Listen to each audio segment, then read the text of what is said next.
Good evening, everyone. Welcome to the Select Board meeting. Today is February 18th. This meeting is going out live, and it's also being taped, and we'll start with the Pledge of Allegiance.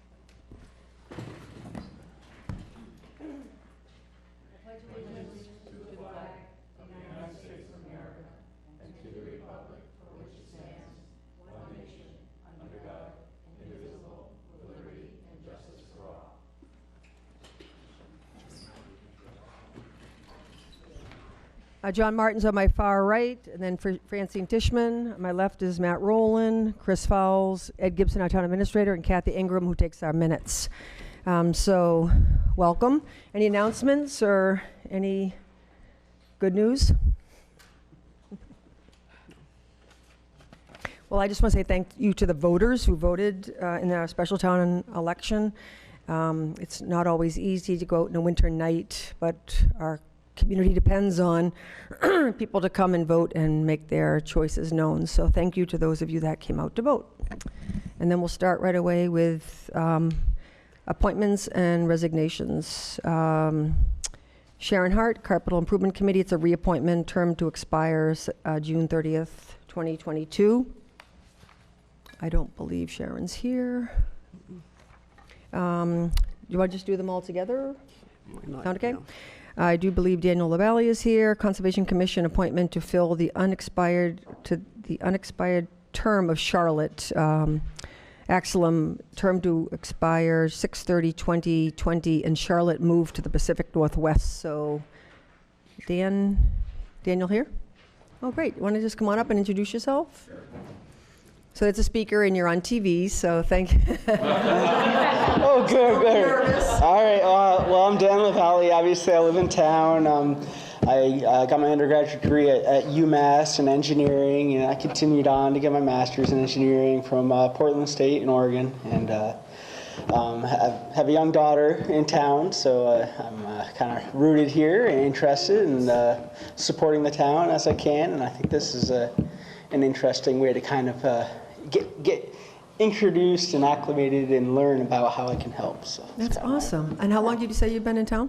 2009. So that's fantastic. Yeah. Well, thank you so much. What kind of questions do you have? So Chris Fowles is our liaison to the Conservation Commission. Mm-hmm. It's a very hardworking committee. I was doing it for a year before that. It's just amazing. I learned so much. It's probably the biggest learning curve of a liaison committee for me, anyway. Yeah.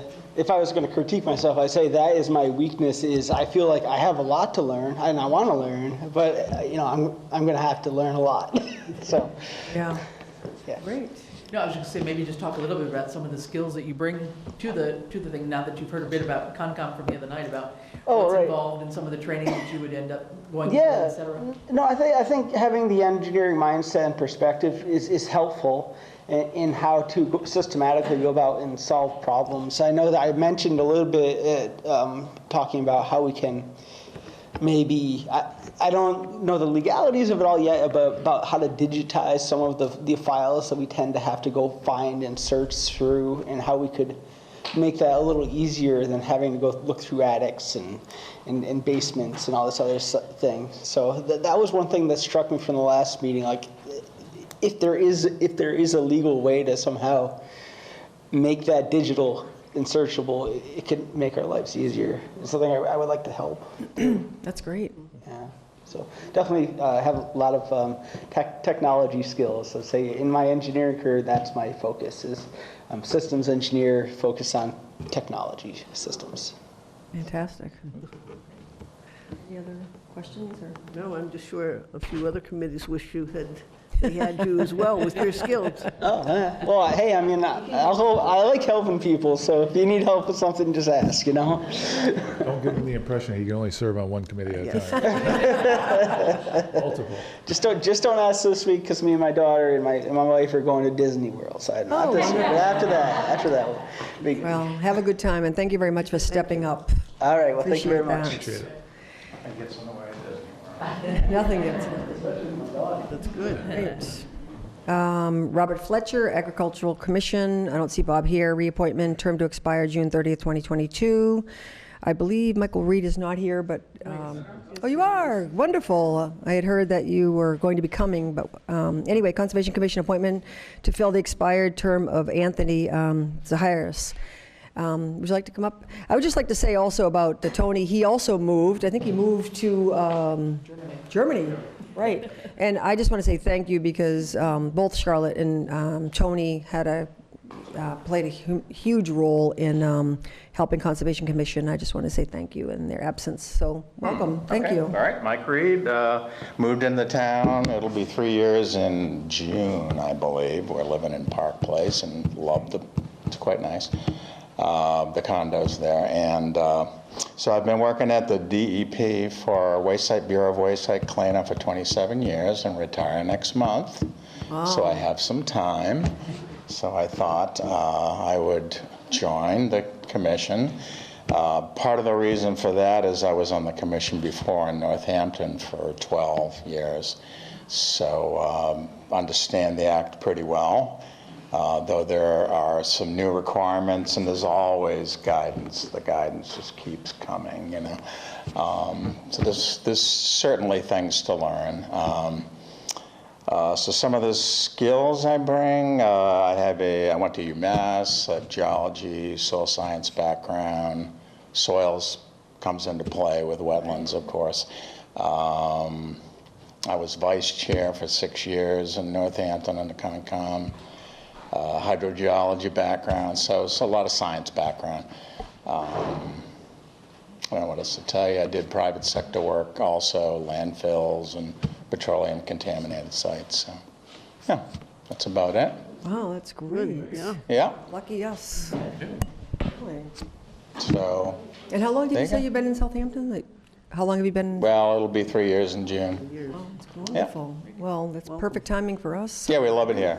We don't regret the move at all. Yeah, coming from town. Long Meadow to here, it's much nicer. Yeah, you know? we agree. Yeah. So, all right. Well, thank you very much also for stepping up. And then we had a resignation, the local school committee, Doreen Bashistas had a resignation from the Southampton School Committee effective immediately. And I do believe we might be hearing in the near future about someone willing to fill that seat until the election. So would anybody like to make a motion to approve our appointments? So moved. I'll second it. It was a tie. Who would like to be the seconder? Christine can. I'll second it. Any further discussion? No. All in favor? Aye. Thank you again. There were no hearings and reports. Select Board, who would like to start? Start if you want. Okay. Capital Committee has not met since the last meeting, but we do have one on the books for, let me just get that, Thursday, February 20th at 5:30. Our committee's doing a good job of prioritizing the requests and figuring out what buckets they might fall into and vetting them out as well. So we've met with all the town departments previously, and now the meeting will be contained to our group and anyone from the public that wants to join and weigh in. PQB has not met since our last meeting, so I don't have any updates there. School committee meets at 5:30 tomorrow evening, and just a quick update there because that is one of the committees that we have in town that has some vacancies on it. And we have a bunch of people that are volunteering for it. Fabulous. So they're stepping up for the vacant to make appointments until the next election, and then they'll have to stand for the election. But the plans to make the appointments prior to the election, and then depending on the term that they're filling, they'll sit for the election. Great. And I think John's reached out to you, Ed, about that. Cool. Great. Thank you. That's it. Okay. All right. The Bylaws Committee is meeting tomorrow. Our first order of business will be to go over the comments and the feedback we got on the bylaws that were presented and those that still need some adjustment.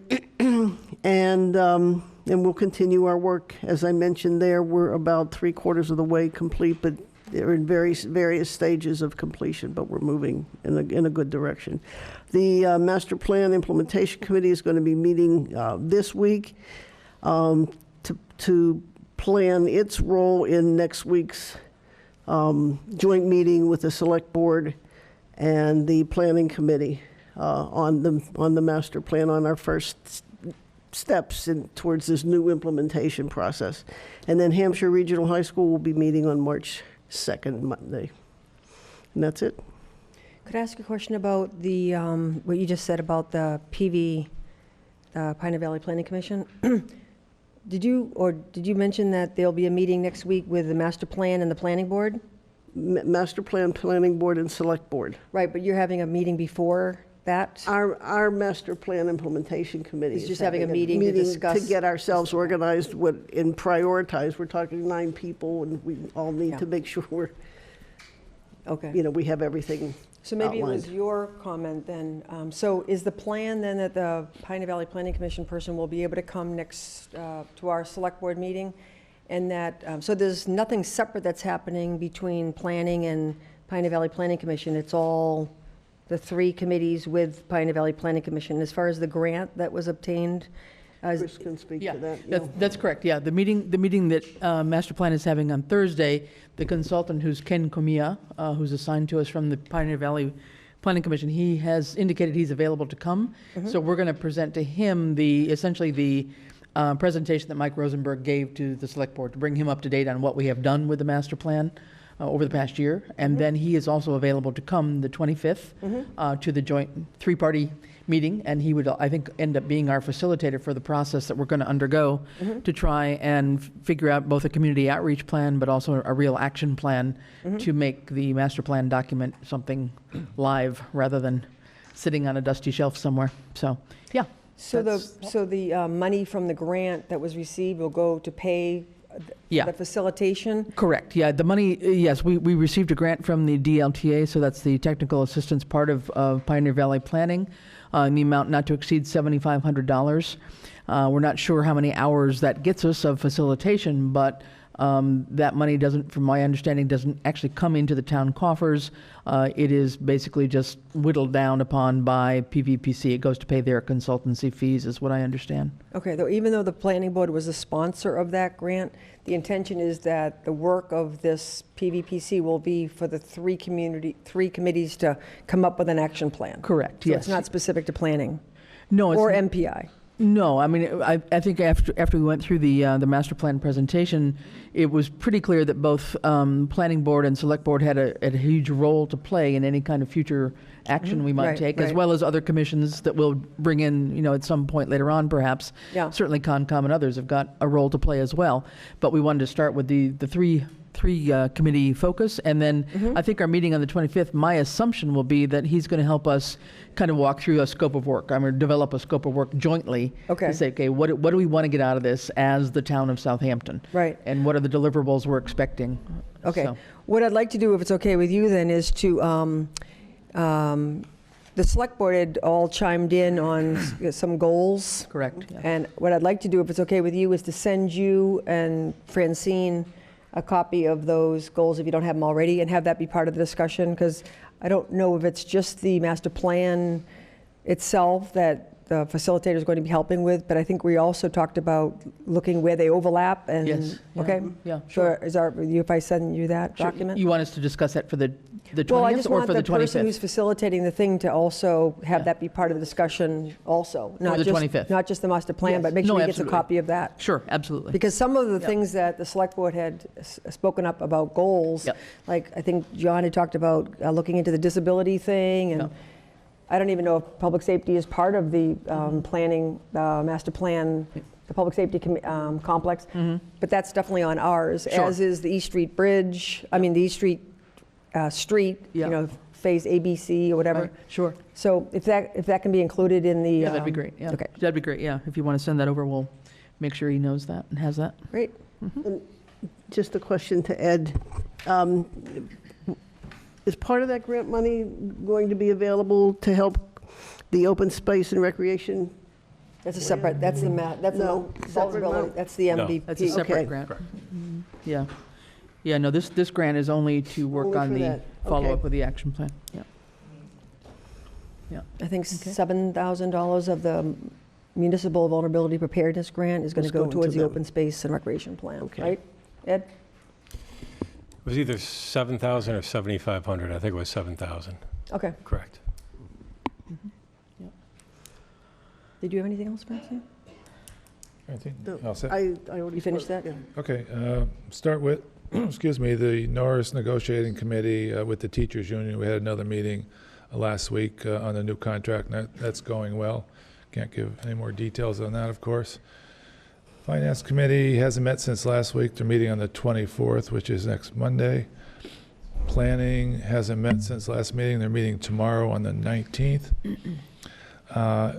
Ed and I met with Tom Quinlan and Phil Dowling of Westhampton Selectboard again last Friday about the shared building commissioner. And we left the meeting where we were all in agreement that we're all in favor of doing that and we want to pursue that. There's a little bit of steps that we have to take first, but Ed brought 2 sample intertown agreements, if you will, municipal agreements that we're reviewing now, so we hopefully can present something in the next week or 2 to the select boards. And if we agree here to keep pursuing it based on the information we have and what the needs of the building commissioner are and what the needs of Westhampton are and our own needs, and they're going to do the same thing at Westhampton, I think we can come to a final agreement hopefully in several weeks or so. Great. Yeah, because timing is of the essence, because obviously there's other building commissioner vacancies out there, so we want to make sure we do this quickly. So we've been working on that.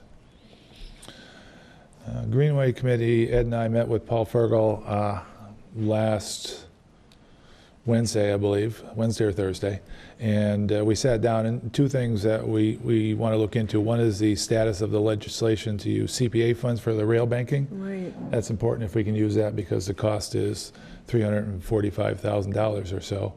And Ed, I'm sure, will go over that in his report. And also there's that grant that's sitting out there for $800,000. And Ed, I believe you were going to follow up on that too? Yes, I will follow up with the Secretary of Finance on that. Yeah. Because that's Those are the key. that's another bond bill, so even though it's earmarked, it's up to the governor To release it? to release it. Yeah. So hopefully the legislation will go through quick to use CPA funds, because that would be an easy way to proceed. If not, then we've got to figure out where we're going to get that money.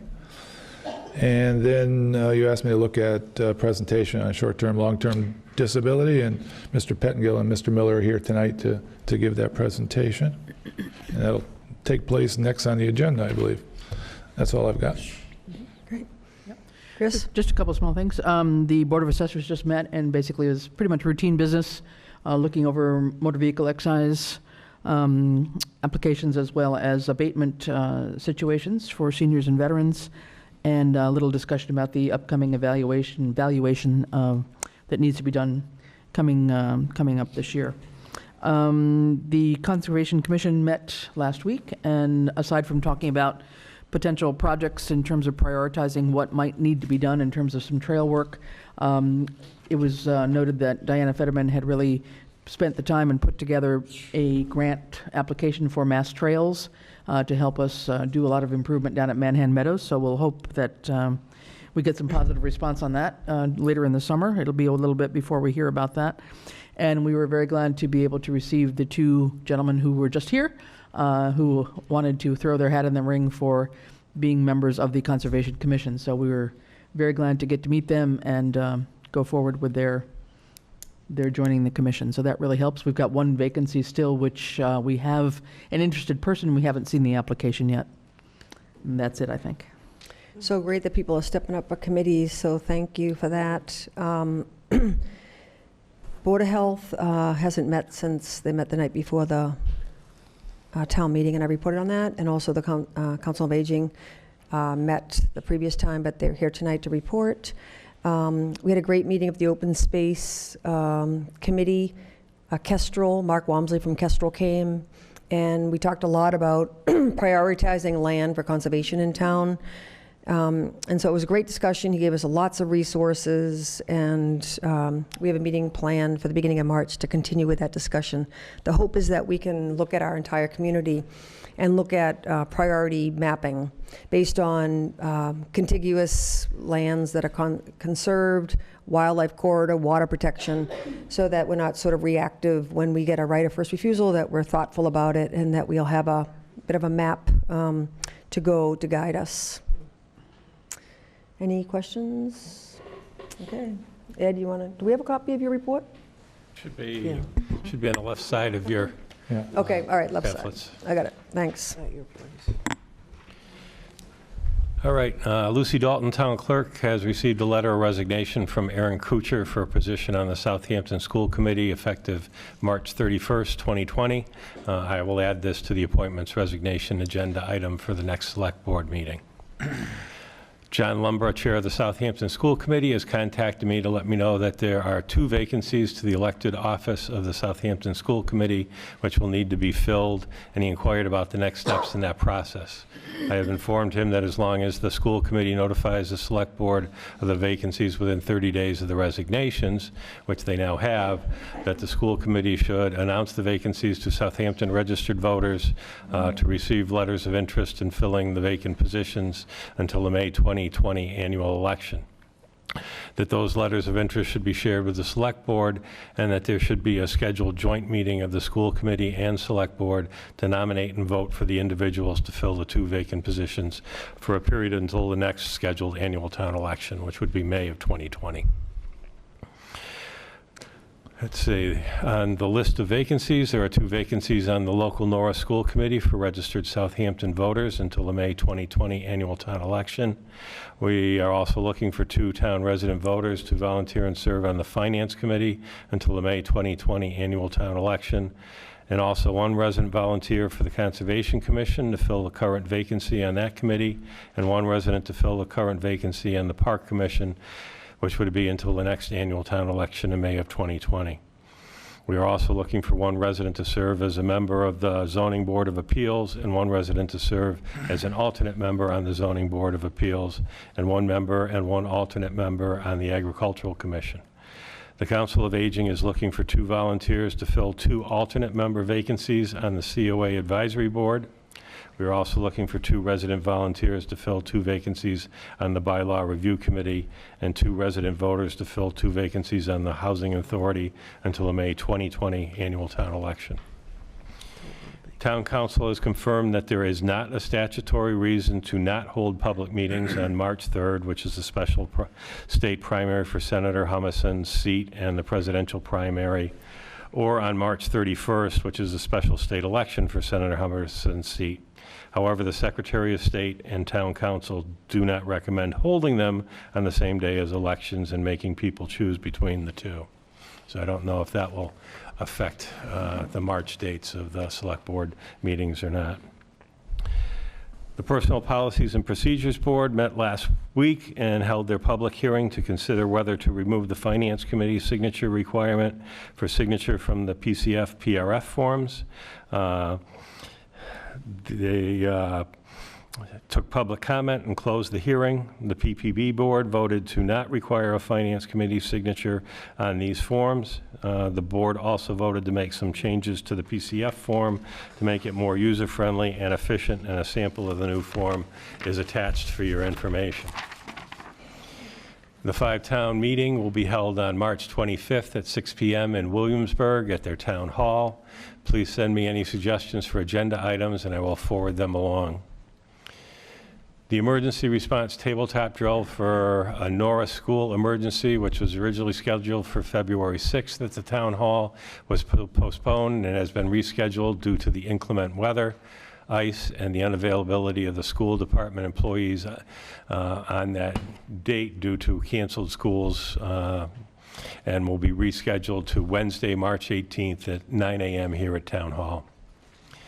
The Massachusetts Municipal Association Spring Legislative Breakfast Series will be held in Western Mass on March 6th in Conway Town Hall Meeting Room, which is the closest, and March 13th in Great Barrington Town Hall Meeting Room. Both breakfast meetings will begin at 8 a.m. please let Judy or myself know if you would like to register for either of these sessions. And then upcoming joint meeting of the Select Board, the Planning Board, and Master Plan Implementation Committee is scheduled for next Tuesday, February 25th. And Select Board meetings are currently scheduled in March for the 3rd, the 17th, and the 31st. Thanks, Ed. Any You're welcome. questions? Are people okay with the meeting for the 3rd of March? Based on the response from state? Yeah, I'm fine with it. Everybody's fine with it? Yeah. Okay. Okay, so we're up to presentations. Right. So, go ahead. You want to? Mr. Miller and Mr. Pettingill, come on up. Introduce yourself. Like I said, you're being recorded, but you're also being sent out live. Okay, great. Well, thank you for your time. And John, thank you for the introduction to what we're about to discuss here tonight. My name's Dave Pettingill. I've been in the insurance, benefits, and brokerage business for well over 30 years. And in some of the discussions and information that you're able to share with me so far, I think that 30 years of experience just gave me the personal ability to pick and choose really good firms to work with, so I can, serve my clients and a lot of the businesses and firms I work with in the best way possible. So, looking at the situation we had here, that's why I have Pete Miller from Millbrook Benefits with me. Really, like I said, my 30 years of experience just lends me to introducing Pete, because this is right up his alley. His benefits group does a fantastic job, and I think Pete has the insight and expertise to not only point you in the right direction, but answer any questions you might have. So, Pete? And why he's bringing him up, when I had asked him, I says, we have that 26-week benefit, which falls on the department to fund if somebody is out. So I asked him if there was, in general, short-term, long-term plans that they could come and explain to us that would take the place of this 26-week benefit, but not lower the benefit to any of the staff, and hopefully give them a better benefit, and maybe look at some long-term disability that could be funded from the staff's point of view. So interested in replacing a benefit with at least equal or better a benefit. And from a budget point of view, now our budget goes up and down depending on how much we spend each year. So we'd like to get a line item budget that we know each year it will cost us to fund this benefit. So that's where we are about now. And Ed sent me some information on our policies that I forwarded to David, and he has that. It was the history of the last 4 fiscal years of how much we spent, how many people would be on the plan, and our FMLA information that we have in our policy. What was the other one, Ed? Was there anything else, or did I catch it all? I think you caught it all. It was Okay, the current section of the short-term disability, Right. The 4-year fiscal year history that we had, and then you would ask what our current FMLA policy was. Right, so all that was given to him. So this brings us here. Sorry, I just wanted to give a little background to the public, because we talk about it, but I'm not sure if the public knew. Okay, go ahead, Peter, sorry. Thank you, appreciate it. So my name is Pete Miller, and my company is Millbrook Benefits. We're in Springfield. A little bit about my background real quick. I started in the insurance business back in 1999, so not quite, almost 30 years. When I started, I was with Unum. Unum's a life and disability insurance company up in Portland, Maine. You might have heard of them before. I was hired out of college, and I was a group disability insurance underwriter, which doesn't mean a lot to probably any of you guys, but I didn't know what it was either before I started. But basically what we did is we designed benefits packages, or disability insurance packages for employers. I left there after about 10 years and came to Western Mass and started our current business back in 2002. And right now we work with about 190 employers up and down 91, mostly in Western Massachusetts, designing and implementing benefits packages, including disability insurance plans. So pleased to have a chance to meet with you. I will say that thanks to John for sending some information. I spoke to him quickly this morning, and I don't have an official presentation for you, frankly, because I don't have a lot of detail or knowledge about what's going on other than what John's been able to share with us. It's interesting that when we were here a little bit early, Francine said, "Oh my gosh, it's, so love to hear about this because we've been thinking about it for a long time." And so more than a presentation, what I have is a couple of questions. And then what I'd like to do is take the answers to those questions back, maybe circle back with John, get some data, and be able to come back to you again, maybe next time around, whenever you folks meet again, and give you something a little bit more concrete, if that's okay. Mm-hmm. Awesome. So maybe if I can just, Francine, if I can just pick on you, if I could, tell me. We all do, right? Tell me why you said that. Why is this important to you? Because before I was on the select board, I was on the finance committee. Okay. And the arrangement that we have now for people who go out on short-term disability is they get their salary out of the wage line, which then straps the department because then they can't hire a replacement. And so every time this occurs, a department is down. And if we could go to some commercial entity that could absorb that cost, and as John said, to have a line item that was essentially, hopefully, the same year after year. Reasonably predictable. Yes, as in opposed to in terms of premium, Yep. that we could manage our budget better, and departments would not, suffer the impact when, unfortunately, someone is out. Okay.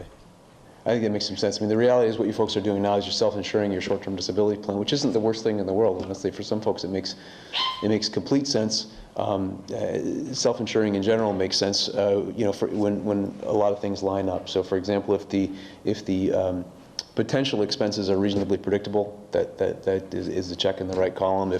If companies have a fairly strong and consistent cash flow to be able to weather some of those ups and downs, or employers do, sometimes that lends itself to self-insurance as well. I don't oftentimes see smaller employers and municipalities succeeding for long periods of time self-insuring. It can work, but I can understand why you don't want to see it.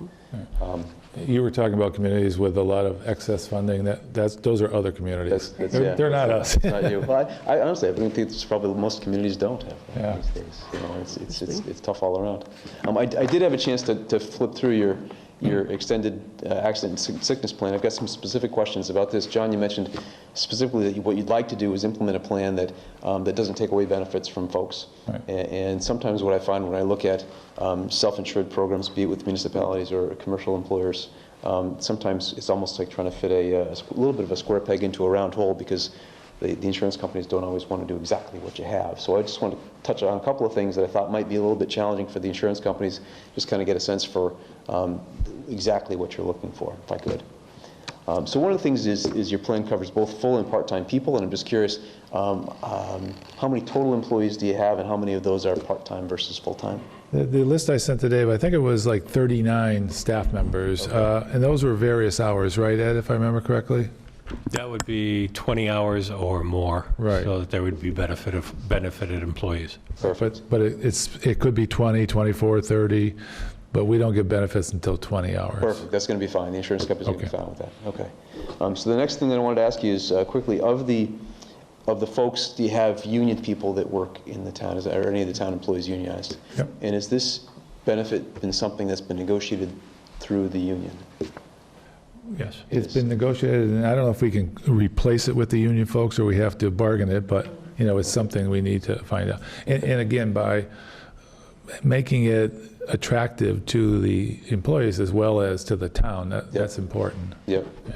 You're looking for the win-win. Yeah, if we can. Okay, I understand. Yeah. How many of the 39, how many are unionized? I didn't break it down that way, did you, Mike? What's that? How many are unionized of that 39 on that list? We didn't break it down that way.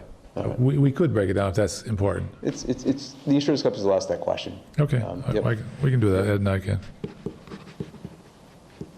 Okay, cool. And the last thing I'll ask you is, your plan does not appear to have a maximum benefit associated with. Most of the group insurance plans will tend to have a maximum benefit. Am I correct in seeing that yours does not have one? When you say it's 26 weeks at the percentage, is 75%? Right. Yep. But again, as I understand it, it could be somebody going out for 26 weeks, come back for a month and go out for another 26 Right. weeks. So it could be a reoccurring, Got it. you call it a benefit. I don't know if it's being out sick is a benefit, but you know what I mean. Yeah, okay. All right, cool. No dollar maximum, though, per week. Is that correct? No, just that 75%. So if somebody Regardless. at the minimum versus somebody at the maximum, they're going to get a different dollar amount. Great. Yeah. Okay. Fantastic. That answers my questions. I don't have anything else to add right now. I think maybe John and I, maybe we can put our heads together after the meeting. Yeah, I know I've got a couple of questions. Sure. Yep. I'm talking general, because Yep. we don't want you to give any specific costs now, because once we go out and start finding out costs, we don't want to put you at a disadvantage. So is normally a cost based on actual experience? For instance, That's fair. the first year cost could be X dollars. Then do you look at it every year based on the experience of the prior year or prior 2, 3, or 5 years, come up with the next year's premium? In general, how does that work? Yep. So what you're basically asking about is credibility as far as it relates to group insurance plans. So credibility is the predictability of claims going forward based on what's happened in the past, right? And so with short-term disability, generally what you're looking at for a credible case, a plan that's credible has what they call roughly 400 life years exposures. That would be a company with 200 people over the course of 2 years is generally 100% credible, basically predictive of the future. Based on the size of your group, this will be based specifically on demographics, industry. Okay. Claims won't matter. Okay. Yeah. Is it possible to have a plan that has some self-funding involved with it, and then at a ceiling, the insurance takes over, versus the insurance starts at $1? Yeah, so you could do it either way, right? So you could either insure a lower half and supplement on top, or vice versa. I think, frankly, that type of a structure will work better with your 75% plan than it will for us trying to find an insurance company that's willing to insure 75%, quite frankly. Okay. Usually the highest maximum, or highest percentage that insurance companies want to go usually is 70%. Okay. But, we might find somebody that's willing to do it. Okay. Now, in your experience, short-term disability plans, how are they structured, or is there no real apples and apples across the industry? No, I think that there are common themes, and frankly, the plan that you have is I would argue, a fairly common setup. So you've got first day coverage for an accident. I'm assuming that's off-the-job accidents only. Is that correct? I believe it's off the job. It's off the job. Otherwise, workman's comp takes over. On the job, right? Yeah. So first day accident, and your plan starts what you call on the 6th working day. Insurance plans usually work on full calendar week. So the plan you have is 26 weeks. So it's a first day accident, 8th day sickness, 26 weeks duration. It's very common. The benefit percentage of 75% is a little bit uncommon, and the lack of a maximum benefit is definitely uncommon, but we can just base that on your highest salary, so that won't be a problem. Okay. If I can add one thing, John, if I could. Typically when we're designing these things from the get-go, when we're not taking over a plan that's been self-insured and moving to fully insured and not negotiated by a union, a lot of times employers like to see a little bit of a longer waiting period before benefits begin, because it brings the cost down a little bit. So the longer that waiting period goes out, the lower the cost. So the waiting period, say 2 weeks, something like that. So are you saying that comes out of a sick time bank that the town controls, and then it goes into? Yeah, and I think that's So I think that's a great point. So the waiting period, the elimination period before benefits begin, is something that can be filled with a combination of sick time, vacation time. There's a whole host of things that people can do to plug in there. And frankly, I noticed also in your document, I think I might have seen it in the family leave document, but it looks like there is some sort of sick leave plan or sick days that the employees can accumulate. Right. How many can they get? What non-contract folks, Ed, do you know off the top of your head? I'd have to go back and look. Okay, that would be interesting to know, because frankly, when you think about structuring this plan, if you have a contract that starts when people have sick leave that can overlap that time, the reality is you could potentially be paying for something you don't need, right? So let's say folks could accumulate a week's worth of sick leave, for lack of a better example. Well, you wouldn't necessarily have to start your plan on the first day for an accident. You could start it after a week, and that would save you a couple of dollars. So you bridge it by that? Yes. Okay. Can I just ask something about that? Yeah. How does the new Massachusetts Family Leave Act, how is that? I mean, right now, the employers are paying a portion for the employer, and then the person pays for their own family. I mean, there already is a plan in place, so Yeah. why would we want to do something in addition? Yeah, no, that's a fair question. And so let me ask you a question. So my understanding is municipalities have the ability to opt in or opt out of the Massachusetts plan. Have you decided to opt in, or have you decided to opt out? We have remained opt-out. You opted out, okay. So the short answer to your question is if you remain out, then I think a private short-term Yeah. insured plan could certainly work well with what you have. For the other thousands of employers out there that are dealing with this thing, it's an interesting question, frankly, about whether or not short-term disability makes sense going forward in the era of paid family leave. And I've actually got a blog post that I just wrote. I haven't had a chance to read it a couple of times. I have to read it a couple of times to make sure its grammar's right, because I get bored with it. But anyway, there's going to be a couple of different ways you can set plans up, right? So companies out there right now, or employers out there that have disability plans are going to have a couple of choices starting January 1st, 2021. They can cancel their plans completely, which could potentially make some sense because they've got the PFML that's going to be layering in on top, and the majority of their employees are going to be insured pretty well by that. They can keep exactly what they have now, which might make some sense. And if they decide to do that, the cost of short-term disability insurance in light of the paid family leave being a massive reduction in liability that the insurance companies are going to have, the rates are going to be a lot lower. So it's going to be very cost effective to use it, frankly, as a supplement. My humble opinion is that what companies or employers really should think about is modifying their short-term disability plans in a way that dovetails with the PFML to give people the best of both worlds. So this isn't what you guys wanted to talk about, but real quick, the reality is the PFML will allow people to collect benefits for the illness of caring for a serious illness for a family member, and somebody could potentially exhaust their sick time for a family member and then subsequently get sick themselves and then not have any type of disability coverage in the meantime. So my suggestion for a lot of employers is going to be, let's think about using it as a supplement or a bridge in case somebody exhausts their sick time for other folks. I think a huge need will be worker substitution. Like, I think that's going to be what the big need is going to be. It's going to be an employer's nightmare. Maureen, this is going to be enormous. This is going to be enormous. We're going to have a backup plan for everybody. Yeah. So I think if it's insurance, it really should go towards being able to have replacement value. Yeah, absolutely. Absolutely. If you think about it, the definition of serious illness with the PFML is very broad. The definition of family member is really broad. I mean, in-laws, siblings, how many employees in any employer group don't have a family member defined broadly with a serious illness defined broadly, and they can get paid for that day starting July 1st, 2021. Yeah. Right. Yep. Right. So we're going to have some replacement people. Yes. Good. Yeah, I just wanted to ask something about, in terms of case management, Yep. when a person is out, what kind of interventions, follow-up, what it is that your company and the people on your staff, what are their qualifications? Yep. So that's a great question. So I'm going to talk about that from two perspectives, right? And so I'll contrast with a self-insured program. So when you have a self-insured program and you get a doctor's note that says, hey, listen, Bill Smith has got to be out because he's got a bad back. Most employers, you folks might be the exception, but most employers don't have somebody on staff that can look at this person's job duties and, lumbar vertebrae number 3 and decide that this person should be out for 3 weeks. One of the advantages of having an insurance company involved is the professional claims management, which I think helps.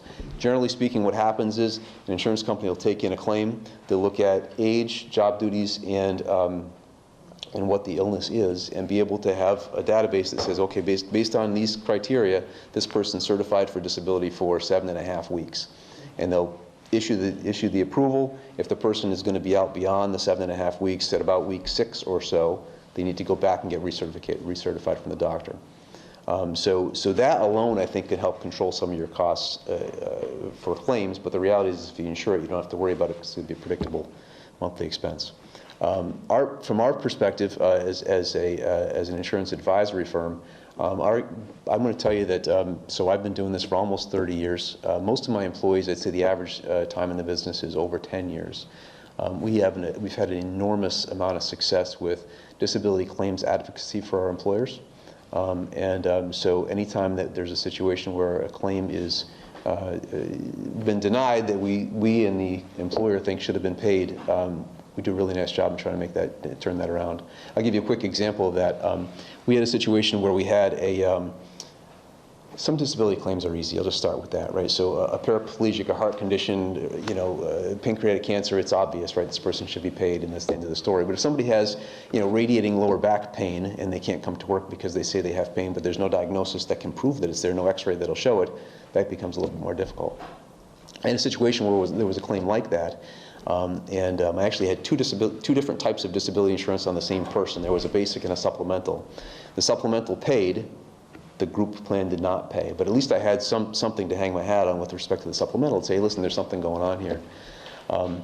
Hartford Life Insurance Company was the insurance company, and really what they were looking to do, the claims people are really, they're actually good folks, right? They get a bad rap sometimes, but the reality is they're just regular people just like we are trying to do their job. They have to answer to people that says, hey, listen, if you pay this claim, you got to be able to show with facts, data, and logic that it makes sense. They just wanted some data from the doctor, and the doctor was dragging their feet to be able to provide the data. The person wasn't able to pay their bills because they didn't have money coming in. What we did, it was a female claimant. I sent one of my employees, who's also female, to the doctor's office with her, with a list, with kind of a punch list from Hartford Life saying, hey, listen, these are the 10 things that we need to get this claim paid. They made the appointment, they went to the doctor's office, they walked out with the stuff, sent it into Hartford Life, and it got paid. And so one of our claims to fame is when we have questions like that, we've done a really good job with that claims advocacy. So it sounds like you help facilitate. We do. It's not necessary all the time, but sometimes when it is, it's important to have that. Okay. Okay. I'm assuming that groups of employees like highway department, police, that would be a rated group, correct? I mean, it's based on a job classification? Yeah, so when disability insurance companies develop their pricing, they look at a few things. They start, much like anything else, any type of insurance, if you look at the rate sheets, they always start out with a base rate. It's going to be based on demographics, right? From that point forward, if I had an Excel sheet, I could show you there's basically, we used to call them, loads and discounts, right? And so loads are things that, risk characteristics that tend to create more claims activity. Discounts are just the opposite. And so I would guess that you would probably have some occupations that might create some loading. But the reality is that's okay. The pricing will be specific to your group. And so what we try to do is try to find the best price for you, based on whatever criteria we have. Okay. So a question, and based on my experience, so maybe not be normal, but short-term disability to me spans anywhere between 90 and 180 days. Then long-term disability takes over. Is that normally how it happens if you have both? Yep. If you have both, that's usually the setup. It's usually a 3-month short-term with a 3-month start date for the long-term, or 6 months and a 6-month, either way. Okay, my experience is short-term disability was paid for by the employer, and long-term was paid for by the employee. But it was a very good rate that was very affordable, and it gave the employee a lot longer coverage. Again, is that normal, or is that just? I happen to work for the state before. So yeah, no, that's okay. I guess I would say that I would call that common, but not necessarily normal. Okay. And so there's a few different ways to set things up. Both are employer paid. Short-term or long-term is employer paid, and vice versa. I've personally taken the approach that, when somebody's trying to decide what to do, I've often suggested that employers think about insuring paying for the long-term disability and letting the employees do the short-term. That's what we do in our office. And the only reason I feel that way is that long-term disability, particularly for some younger people, could be a 40-year tail on a claim, whereas a short-term disability could be 3 or 6 months. I like knowing that my employees are covered for the big stuff, and if they want to fill in the gap for the small stuff, they can. Okay. In your situation or in other situations where we worked on, where we've had to replace something that's in existence or deal with something that's been union negotiated, the reality is you probably don't have as much latitude in making those decisions. Okay, so you've seen it both ways. I've seen it both ways, and I think this is that's interesting. I've never heard it that way before. Definitely reasonable. Okay. So, any other questions up here? So, Ed, do you have a question? Just one follow-up comment from what John had said. The plan actually does limit an individual to 26 weeks of pay in a 12-month period. However, that 26 weeks, somebody could be out for 4 weeks, back 2 weeks, out another 8 weeks. So it could be multiple short-term disabilities, but in that 12-month period, they cannot add up to more than 26 weeks. Does that That's helpful. 12-month period start calendar fiscal, or with the first day that the person is out? I would interpret our particular policy as it starts the day the person's out. Okay, so it's kind of a rolling Yeah. 12 months. Okay, thanks. To that point, usually what an insurance contract will say is that you've got, you know, it's a 26-week potential disability, but they have breaks where somebody could return to work and then resume, and then a longer break where they could start over. So typical contract won't be exactly like that, but it'll be very similar. Thank you. Okay. So it sounds like you're going to have some more questions. I probably will, but maybe you and I can Yeah, so connect on the phone I'll at some point. give you a call tomorrow, and you guys can talk after this. Yeah. And we can decide. I think, you know, just expanding on it a little bit. Actually, you have to go to Yeah, the you have mic to to be heard, okay? go up there. You have to go up there. There's a microphone and TV, and Well, no, I'd like to thank you again for the time, and as you can see, Pete is very well-versed and knowledgeable, and that's why he's here. But most of the plans are exactly the way you stated it, you know, and in my 30 years in the business, we may have to butt brains a little bit and discuss this, that's kind of the most common type of situation where the employer is paying the short-term disability claim, the employees paying the long-term, and it is a very reasonable rate. It's a group rate. It's hard to get anything like that comparable out on your own individually. And the fact of the matter, law of large numbers, you don't have to go through any extreme underwriting or, you know, stuff like that. So it's very attractive in that manner. And I look at it over my years of experience, and, you know, also by having the employee pay the benefit, it's a tax-free benefit instead of the employer paying it and where it might be taxable. And that long-term disability claim is a lot larger than the weekly short-term disability benefit, and it certainly is in length of time, can be decades. So, you know, that's something we'll discuss a little bit. We can show it both ways very easily. And but again, I'd like to thank you for your time. And like I said, I really brought Pete on for a reason, because his organization excels in this. So between the questions you have pass on to me, we will discuss it. Any other questions? I was just going to say, to make sure I understand it, when you say it's tax-free, my understanding, if the staff member or employee pays that, say, $2 premium a week, that's taxable, but the benefit when they get it, the X amount, 75% for a week, that's tax-free. Correct. And that's when they need it the most. And I'm talking the long-term disability benefit. Yeah. So if they're paying the premium on it, you know, the benefit they're receiving is tax-free. So if they're getting a gross monthly benefit of, call it $4,000 or $5,000 a month, that would be tax-free versus taxable. And that's real important at that point in their life. Yeah. So Again, I think, you know, I'll be able to talk to you and answer your questions. I think we need to discuss where we want to go and what we're interested in. My own personal opinion is probably interested in a couple different types so that we can figure out what's the best for the staff. So I'll give you a call tomorrow. Great. And in the meantime, I'll see what other information we need from this end. Great. Thank you all for your time. Thank you very much. Nice meeting you. Thank you very much. Take care. Thank you, Talk to you Pete. soon. Good. I also think it'd be a good idea, like at a department head meeting, to also get some input from staff, department heads. Next, we have quarterly reports, and we'll start with the Council of Aging, Joan Linehan, COA Director, and with her is Janet Kane and Lori on the board, so thank you. Good evening. I'm Joan Linehan, the Council on Aging Director here in Southampton. I'm very proud of this year's accomplishments, and I want to thank personally the COA Advisory Board, as you just said, Janet Kane and Lori Loisel, and all the members, and also the liaisons, Marini and Chris, who filled in for us. We have a great relationship with the Friends Board. We thank Andrea Sullivan and Francine for being so active, and of course my staff, Darlene Matioka, Flo Collins, and Richard Holman. We have a new driver, Ken Cole, who'll be starting very soon. And I'm just going to go through the report. We used last year as a skeleton and try to fill in all the new numbers for this year.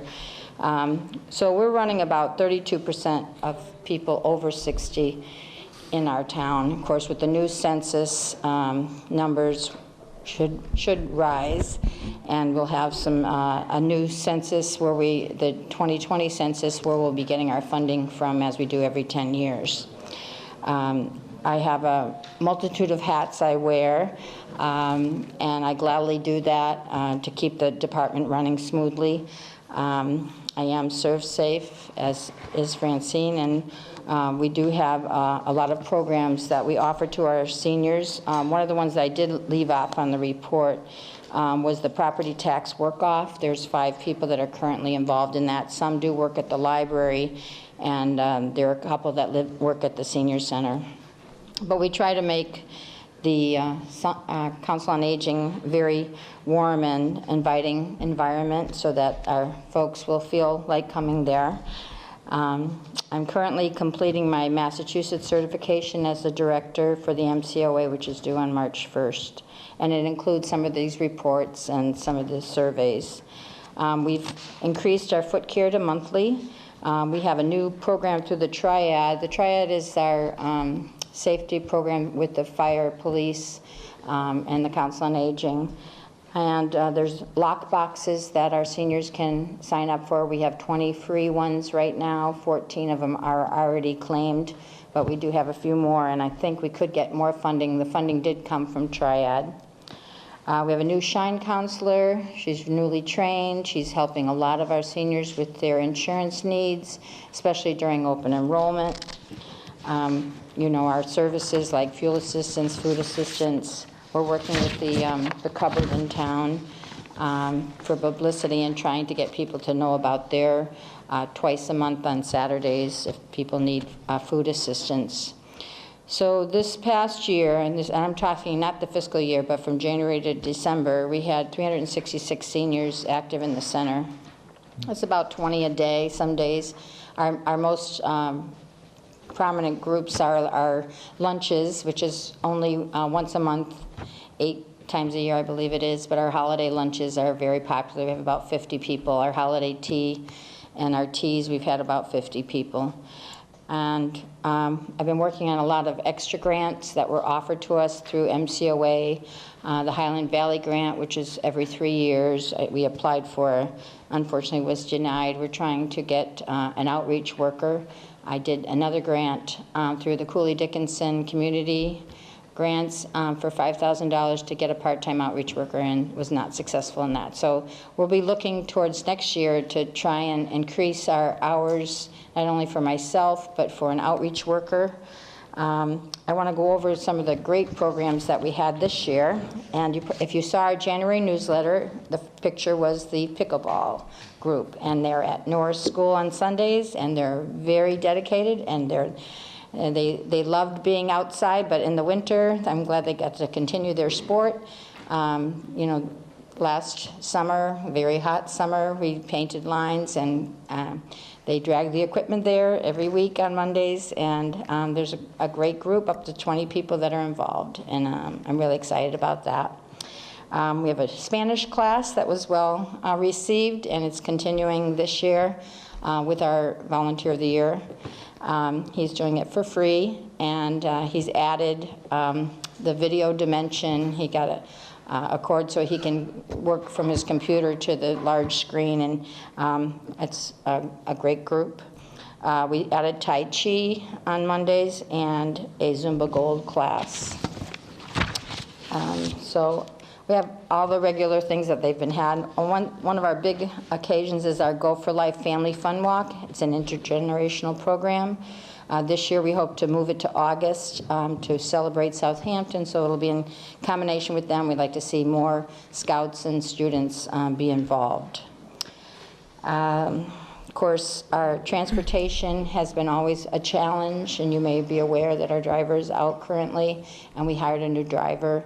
And so we're hoping to be up and running. It happens to be winter time. Our numbers were down anyway, but we need to get that van up and running. And, we're looking again to FY21 to get that outreach worker and to open the center. The other departments are open 34 hours a week. We'd like to see the senior center open 34 hours a week and do some more afternoon programming after 3 o'clock and in the evening. I don't know if you have any questions for me. I love what I'm doing. I'm glad I have the opportunity to be here. The March newsletter is out. It will be sent out, a mass mailing to 1,200 homes in town. And it is also available in about 15 other places in town, including the library and the post office, etc. No, this is great. Thank you very much. Very, very helpful. Thank you. Any questions for Jim? It was nice to see you're enjoying Nice what to you're see you. doing. Yeah, thank you. I know, like they said, if you find work you like, you never have to work a day in your life. That's right. Thank you, Joan. Thanks, Joan. Thank you. I just wanted to mention that of the numbers of people who go, they go multiple times per week. So while we're talking sometimes discrete, discrete numbers, single counted, if you multiply it by the number of visits per week, it goes up exponentially. Yeah, just a thought. Really, just a thought before you go, Joan. There's a lot of people out there, I'm just thinking of this myself as I'm downsizing from the house. Is there any equipment or anything that you need in the senior center that people out there may say, boy, I have one, I'd love to donate it? So we were very fortunate to have a treadmill donated and then was returned. We really don't have the space for equipment. We have just one big room. It's hard to do more than one thing at a time, one class at a time. But I do appreciate that. If you do have reusable, durable medical equipment, we do clean them and get them out. And we've done, 20, 30 pieces for the year. So people need them because they're going through joint replacement, et cetera.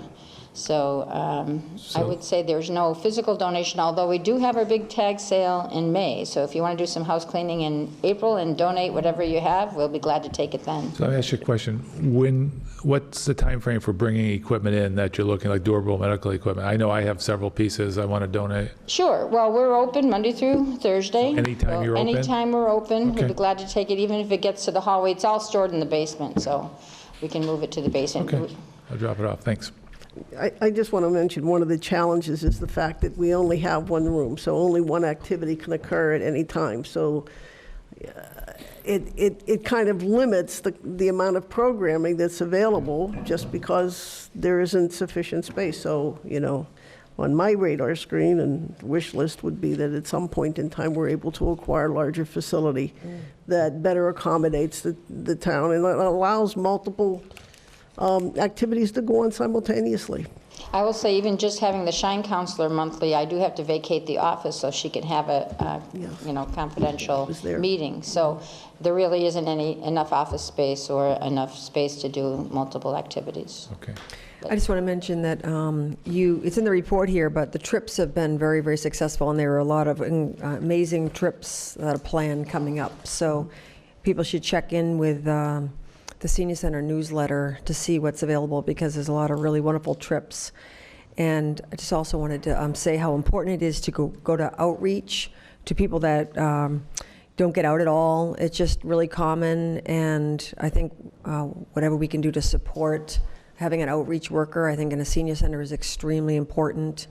And I just want to say thank you to all of you, because certainly in the time that I've been on the board here, there have been so many incredible positive changes in the Senior Center and on the Council of Aging. So just thank you very much. Thank you. Thanks, Joan.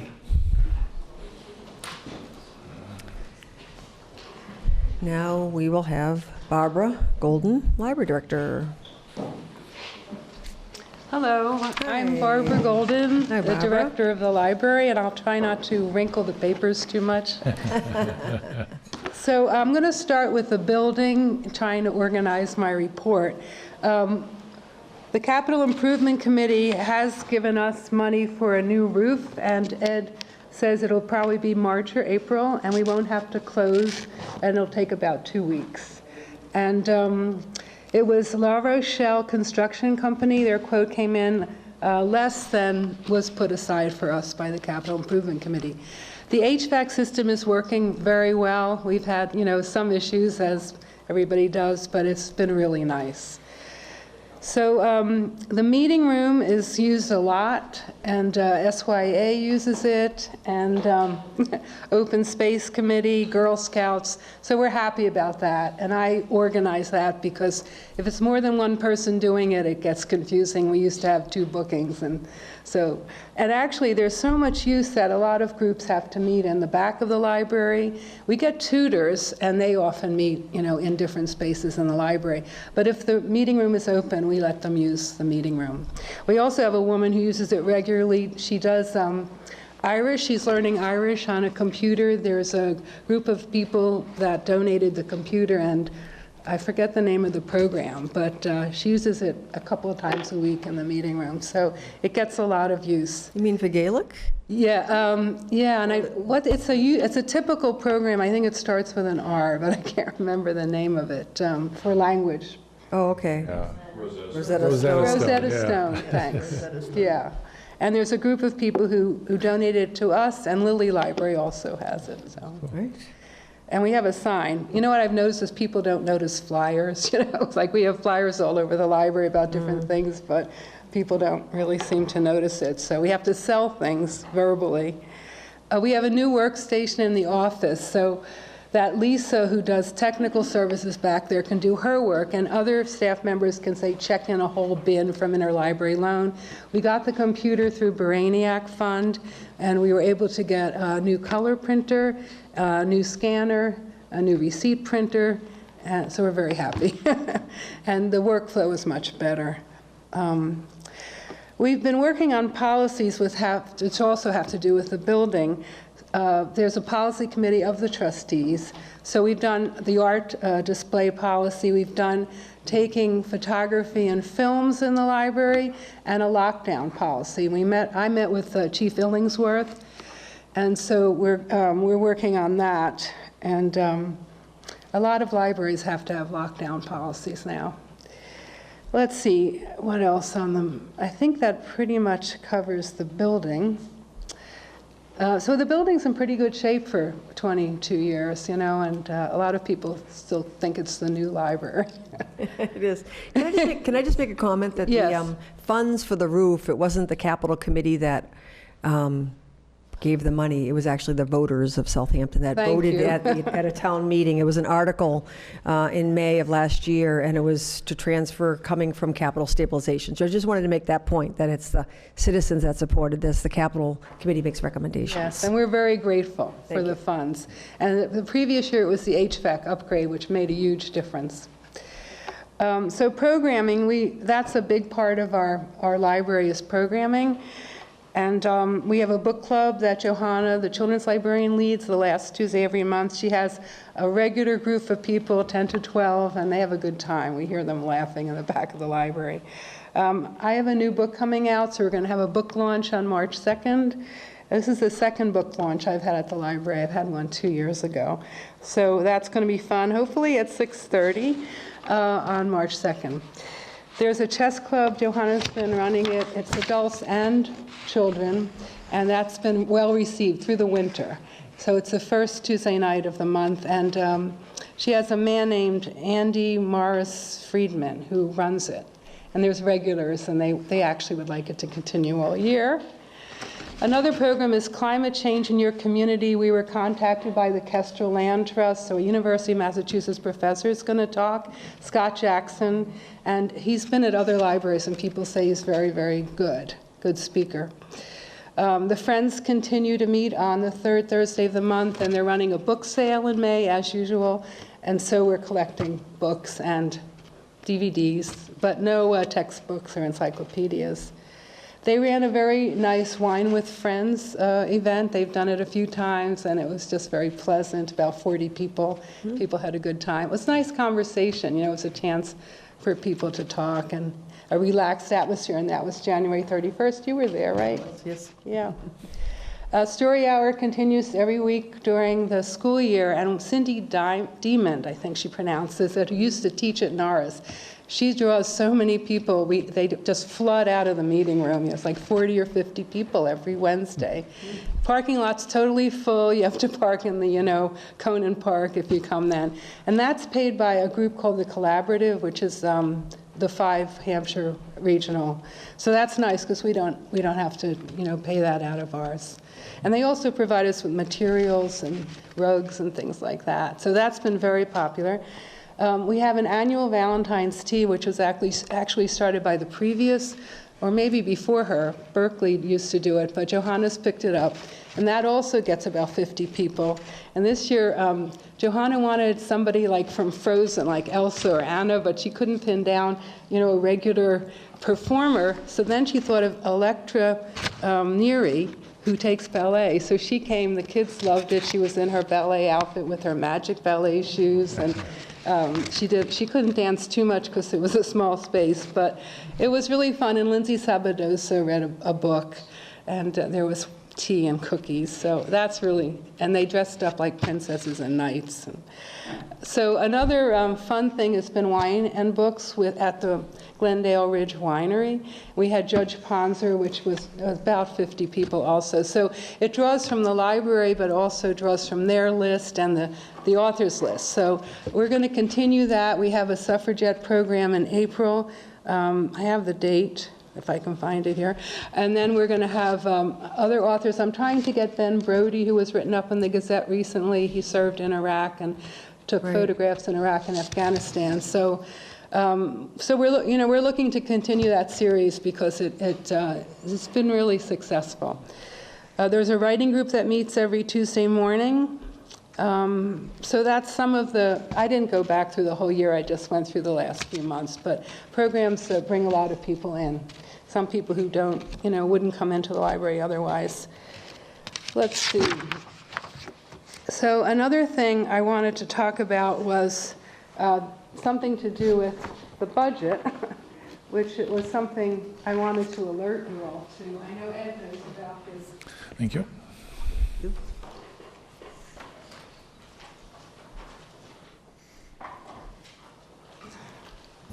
So as you know, we get accredited by the state, the Massachusetts Board of Library Commissioners, and every year we have to figure out what our municipal appropriations requirement is. So this year, we have to get $167,682 from Southampton in order to retain our accreditation.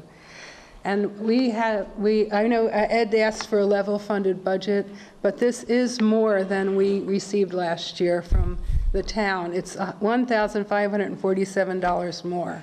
So I wanted to alert you to that. If we don't get that, we lose our accreditation. There is a waiver, but they're getting stricter about, giving libraries waivers. So we get about $8,000 or $9,000 from the state when we're accredited. And one of the big things is you can get interlibrary loans. People can sit at home in their pajamas and order books and DVDs and audio materials from other libraries. They get delivered to our library and they come pick them up. And you don't get that if you lose accreditation. So I have some figures. We received 8,610 items from other libraries through the interlibrary loan system in FY19, and we lent 6,103 to other libraries. So actually, we receive many more than we lend out. I also, just to give you some idea of figures, we own 33,000 books and over 32,000 books circulated. So one book might have gone out 20 times, but that's the figure. And I do the figures for the state. In the summer I have to do 2 reports, the ARIS and the financial report, so that's where the figures come from. We own 1,755 audio books, over 3,000 videos. The system has over 76,000 ebooks, and downloadable audios over 19,000. So that increases a lot through CWMRs. We get a lot of the downloadable materials circulated 32,000 over books circulated, over 2,000 periodicals, 3,000 audiobooks, 12,000 videos. Videos are still going out a lot at our library, even though there's all these downloading ways to get it. 3,000 ebooks and 1,000 e-audiobooks. So the library's pretty busy, you know, and our figures are steady. They haven't gone down. Books have not gone down in circulation, which is pretty interesting. Also, we have a person, Robert Rosinski, on staff who provides tech help, and he meets individually with people, even for an hour, help them with their devices, their new laptop, help them download items off the system, helps them with their email, and, you know, about every week there's 1 or 2 people who meet with him, so that's been really nice. Does he ever offer his services to the COA? I don't think so. That seems like an ideal place to, yeah. Yeah, I could give you his contact information. He has a job working in Easthampton schools, but he's free after about 3 o'clock. And then he often substitutes for us. He's on our substitute list. He helps us a lot, too. He's self-taught. He's pretty amazing, actually. So I think, the big thing I'm worried about is the accreditation and the municipal appropriation requirement. So that's why I wanted to talk to you about it today, just to give you a heads up. Can you just take us through that a little bit? So I gave you there's 2 sheets. So what I do is I do the formula, then I send it to the Mass Board of Library Commissioners to make sure I didn't make a mistake.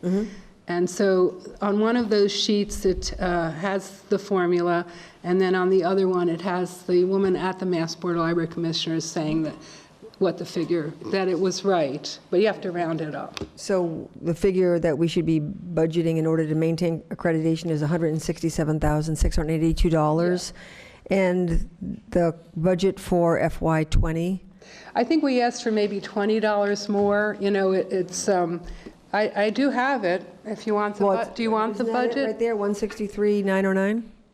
That's for fiscal 19. No, I mean, 166,135? It's like a $900 increase. Yeah. 1,000.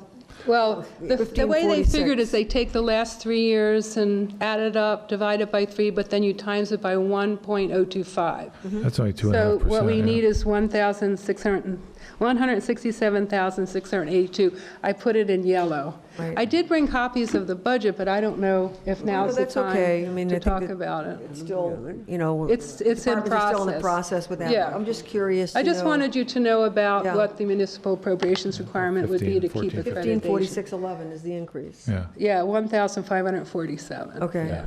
I didn't do the percentage on that. What I didn't do it, I mean, you Okay. can do that, it's easy enough. yeah. Yeah, and we go through this every year. Every year. Yeah, right. But what's different this year is it's above the level funding. That wasn't true last year, I don't think. Not so much last year. The year before, of course. There was tough one year was override year, very right. tough, yeah. 2 years ago, I think, maybe. Barbara, just a question. I know at one point you were all doing a lot of things to digitize a lot of the old photographs and materials in town. So I'd just like Thank to hear you. more what's happened with that. Yeah, Is it actually, over? Is it ongoing? I meant to talk about that. We did get an extended grant from CPA, which they've been giving us for many years. And in the beginning, it was all Lindsay Dollar would scan everything. Okay, the town voted for it. Sorry. Just want to be clear, it's the people that approve the spending of their own money. I appreciate it, yes. Okay. So Carol Goulet has put a lot on the website, and it's historicalresourcesofsouthampton.org. You can also access through our website. So there's 2 ways to get it. And I'm sorry I didn't bring a copy for everybody, but I can copy it. But here's one. Okay. Okay. Do you want me to copy it and bring copies in and put it in the select board box? Yeah. Yeah, I Sure, can do that. you can do that. So it has a lot on it. And then what we couldn't put on that website because there's so much, like the cemetery stuff, we have it on flash drives. And you can't take them home, but you can look at them in the library on the computers. So we have flash drives with a lot of stuff. So the Howe brothers' houses, the cemeteries. So right now she's adding to the website, I think the World War I, World War II so you should check it out.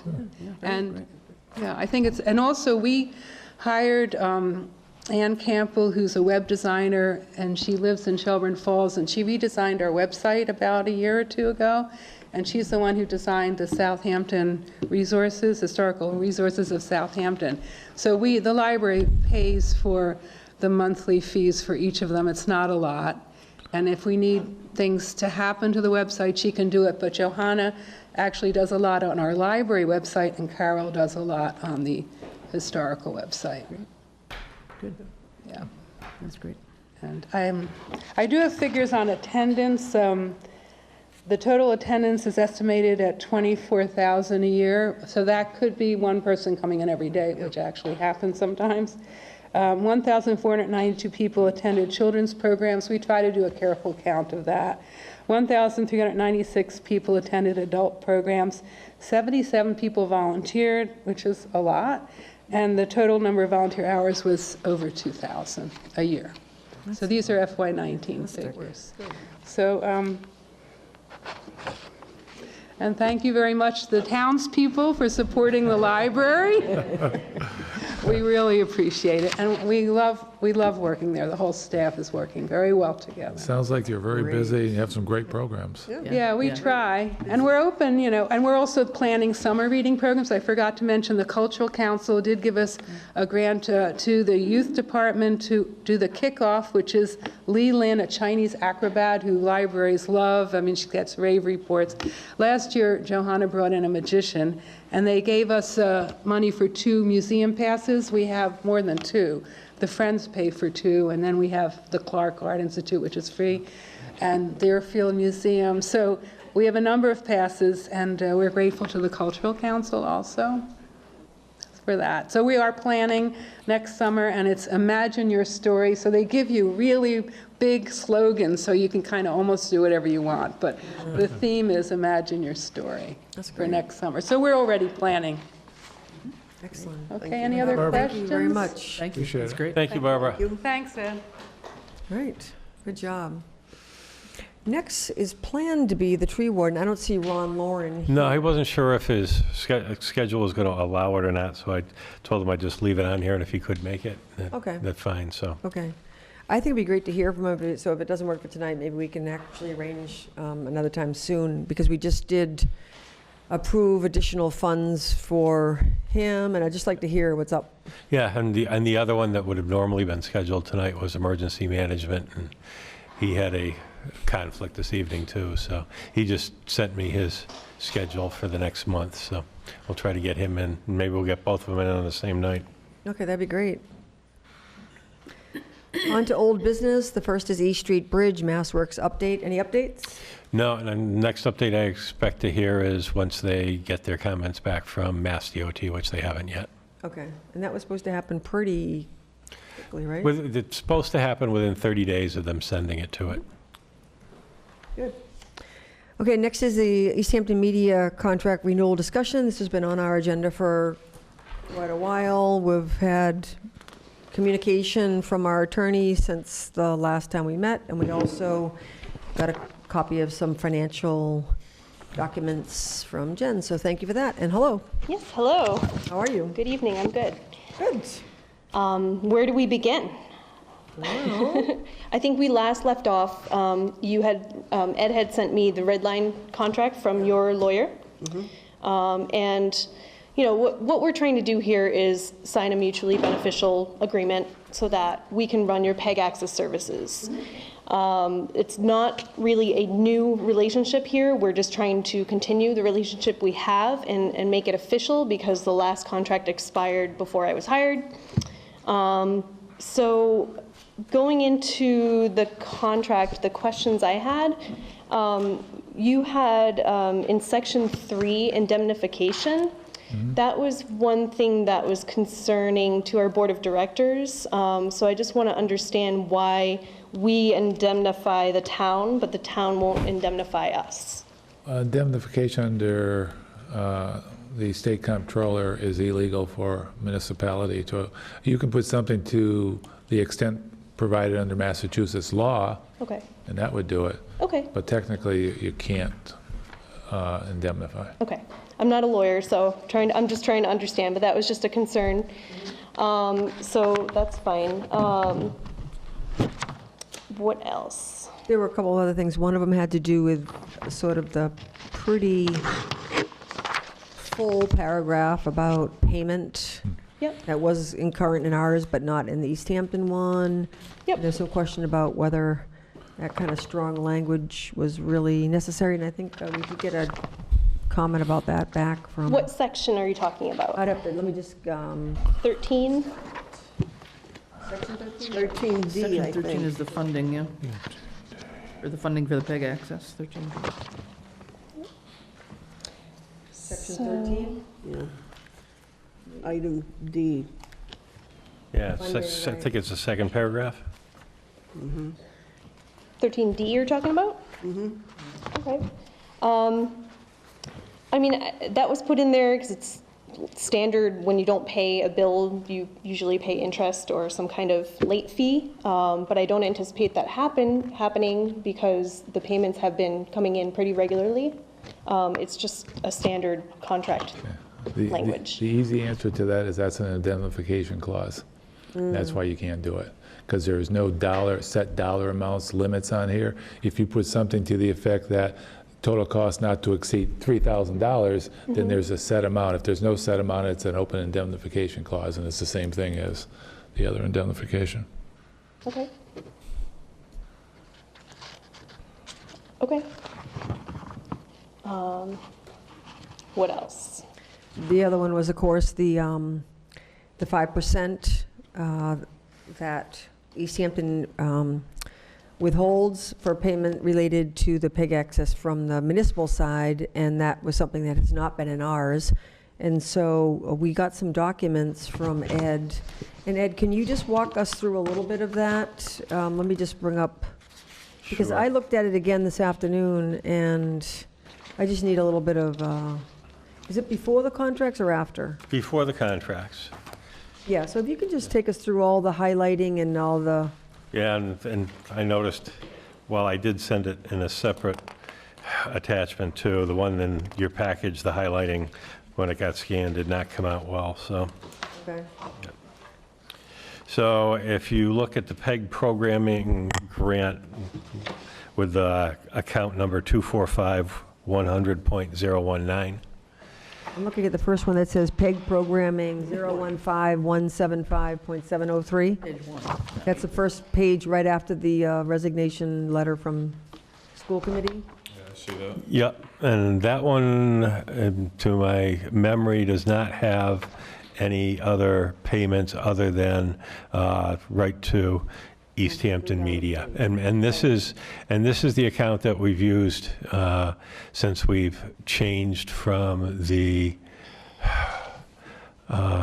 revenues reserved for appropriation account, which we've used in the last 2 years. Before that, everything was being funneled into one account and then appropriated out of it. And Okay. that Yeah, I one's see that. that one's the 245-100.019. Okay. So just to be clear, though, on the dates you've got on the top are from July 2015 to June of 2020. So this is representing a 5-year period? Is that what we're looking at? But we've only used this particular account for the last 2 years. That's Okay. why you'll see dates on it from 7/1/2018 to 1/2/2020. So the appropriations are listed there, and then the expenditures, and it looks like every couple months, Should be every quarter, every quarter, okay. yes. And then the following one is, Is the one that was, Dates back before. it predates that. It's Okay. now the account that would only have left in it at this point, the funding for the equipment purchases. okay. Because it's defunct. And that would be, Well, it's defunct other than that one purpose for the revenues that come in and the expenditures for the equipment purchases. But if you look at that, which starts the first date and it's 7/1/2015, you will see expenditures in it to about a third of the way down. Epstein and August LLP, there's 3 of them. Then a little below that, same law firm, there's 4 of them. And about maybe 2/3 to 3/4 of the way down, there's a couple others. Then there's Integrated Solutions, and there's Epstein and August LLP again. There's Kopelman and Page. There's another Epstein and August. And then there's another Epstein and August, and then 2 at the bottom of that page, and you'll see some on the next page. These are funds when the Select Board was renewing their contract term with Charter Spectrum. They used some of these funds to pay the legal fees for that negotiation. That's a lot of Legal fees. legal fees. So that is what I will point out to the Board of Selectmen and what I pointed out to Jen. It's really the only expenditures I have found that don't fit in the category of either we're paying Easthampton Media for their services or we're purchasing equipment for, the town hall for broadcasting. What's this charter franchising fee for about $1,000? $935 rather. It's not highlighted, but it's 3518. Where is it? Where is it? Oh, it's, never mind, it was appropriated and then doesn't have a. I can probably explain that. So if you look at your license renewal agreement with Charter, the cable company, which was signed, I think I have the date somewhere. I think it was in 2017, I think. Yep, it was signed 2017, expires 2027. There are 3 payments that Charter gives for PEG access and cable-related purchases, such as paying a lawyer to negotiate your contract with them. One payment is 50 cents per subscriber per year. One payment is capital funding for PEG access equipment and facilities. And the third payment is a percentage of gross revenues, and that gets paid quarterly. So there are 3 payments that Charter gives the town that are earmarked only for PEG access and cable-related purchases, right? Some of that, the capital stuff you keep in a special PEG access account, and the revenues you pass on to us so that we can run our station. So that thing that you were talking about that was $900 something, that's a license fee. It's 50 cents per subscriber per year. Yeah.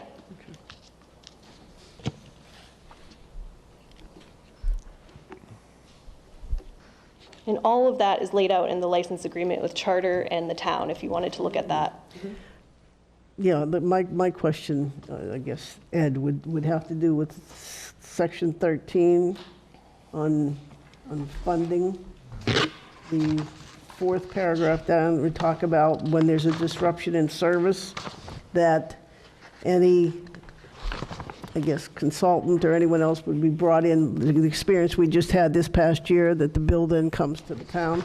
But when the issue has to do where the problem, root of the problem is Charter, what recourse do we have with Charter?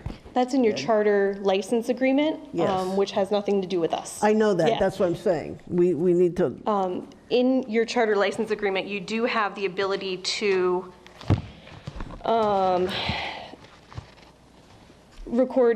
get a record of all complaints regarding interruptions, customer service, degradation of cable service.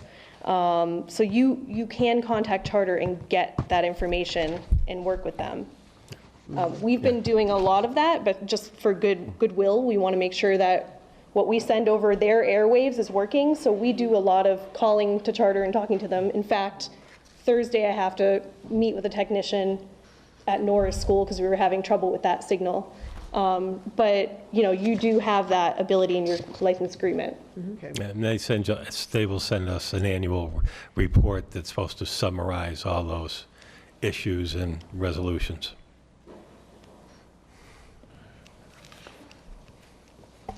Okay. So back to our agreement, we were talking about, there was strong language. You know, it was about paying a late fee or an interest on payments that are late. If you're not comfortable with that, I'm willing to let that go because payments have been coming regularly and, you know, we've been in goodwill providing services in exchange for payments. So if that's too strong language, that's fine.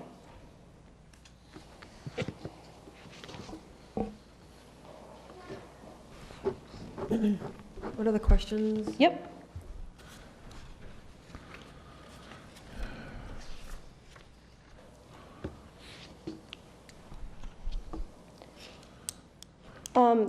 A question I have, so if we could go back to 7. Section 7? Yep, section 7. There's a concern that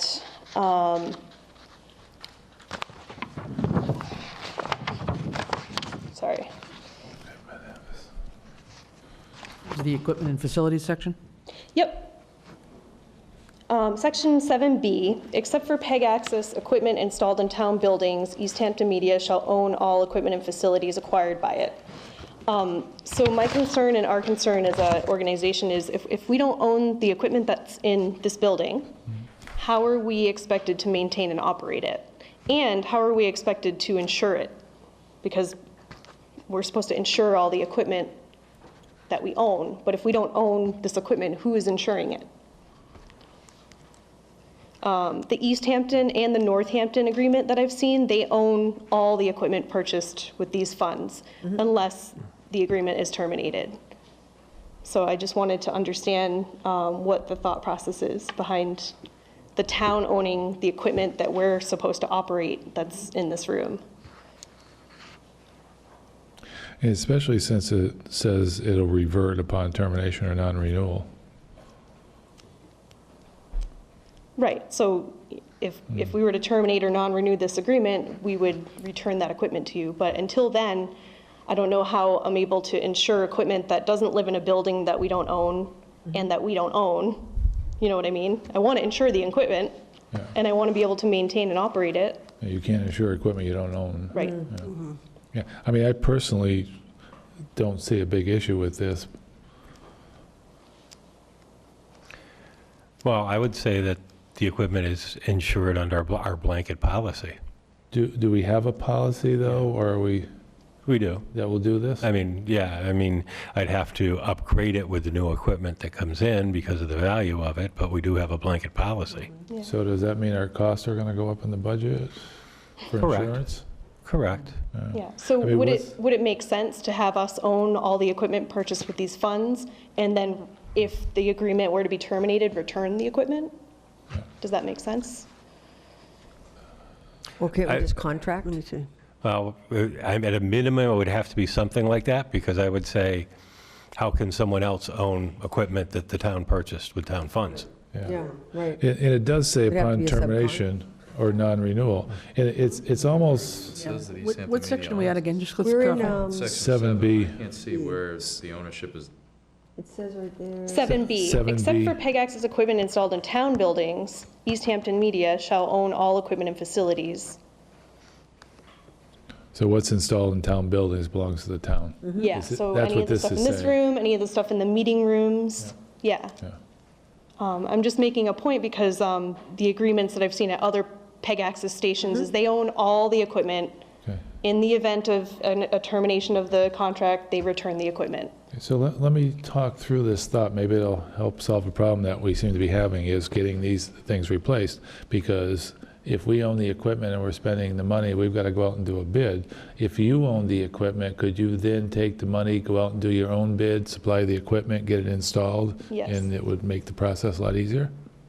That would be that's the way a lot of stations do it. The town contracts the station runs the services and the equipment. Right. I'm happy to do whatever the town thinks is best, but that would definitely speed up the process. Yeah, so since we don't own the equipment, we don't have to abide by Chapter 30B bid laws because it's not our equipment. Well, except the funding's coming out of our accounts. But we're giving them the funding, and we're, reallocating the funding. Right. So it'd be part of our contract that they would buy. Our process is any different than the other towns, Yeah. or is it? I would question whether the other towns,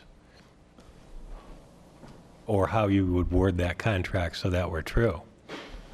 To me, it almost seems, and Marina, you're probably familiar with a grant. When you get a grant, the grant specifies all this equipment and everything needs to be purchased with the grant funds, but you don't own it unless the contract, or the grant in this case, terminates, then you have the right to take the equipment back.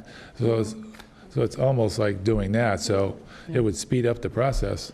And then Jen couldn't say, well, I can't do it because I don't have the permission. So it'll all be going back to you, Jen. Yeah, I mean, we brought a proposal to upgrade equipment in this room in August, and it's still not done yet because I didn't know that it had to go through the town. I agree. And that would have been done by now. So, it really would help speed up the process for all equipment purchasing, upgrades, maintenance, repairs, everything. Is that how they do it in Easthampton?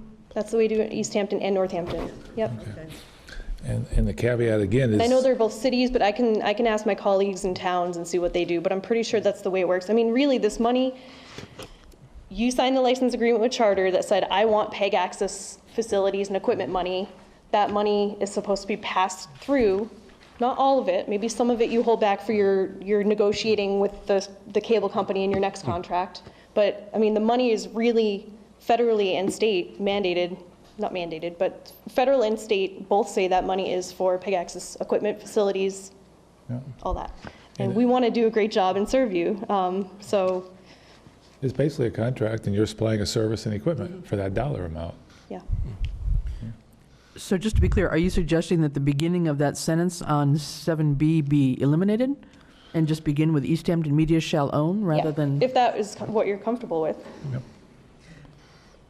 Do we have then any say, not that we have the technical knowledge to request specific equipment, but our needs we can articulate to you? Absolutely. And the arrangement would be that you would have to respond to that. Absolutely. And we always take So you're not feedback into just consideration. telling us what we're getting, we can also have some input into this process. Absolutely. And that's the way Okay. we're working with Easthampton right now. We are also dealing with upgrades in their facilities, and we took all of their feedback and put that into consideration when looking for a bid.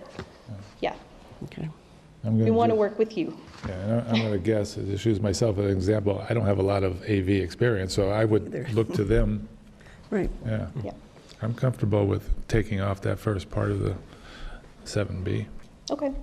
I would just like assurances, I think, Ed. I'll make a couple calls tomorrow. Yeah, I'm just a little concerned about following the rules around, the money is ours, coming in under our name, and I just want to make sure that we're not bypassing a municipal bid.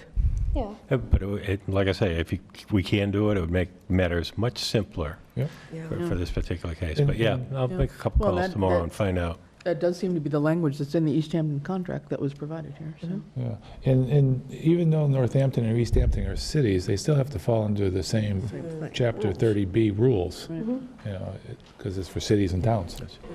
But, yeah. So, apart from this, has there been any movement in the bidding? Wasn't there? We found out the company's under state contract, so we can Right. do it under state contract, but if we can just do this wording, it would still make matters much simpler. Because it still doesn't preclude another company from bidding similar items or from the process, so. But it would make the procurement process a lot simpler for Easthampton Media. Yeah. Yes. Yeah. But they clearly have a company in mind, so I would just want to make sure that we're not going to have any difficulty with the town money going out and then earmarked by one company. To one company, exactly. Yeah, I mean, when we started the whole process a while ago, we contacted 4 or 5 different companies. Yeah. We actually got 3 bids out of that, and we chose the best one. Yeah.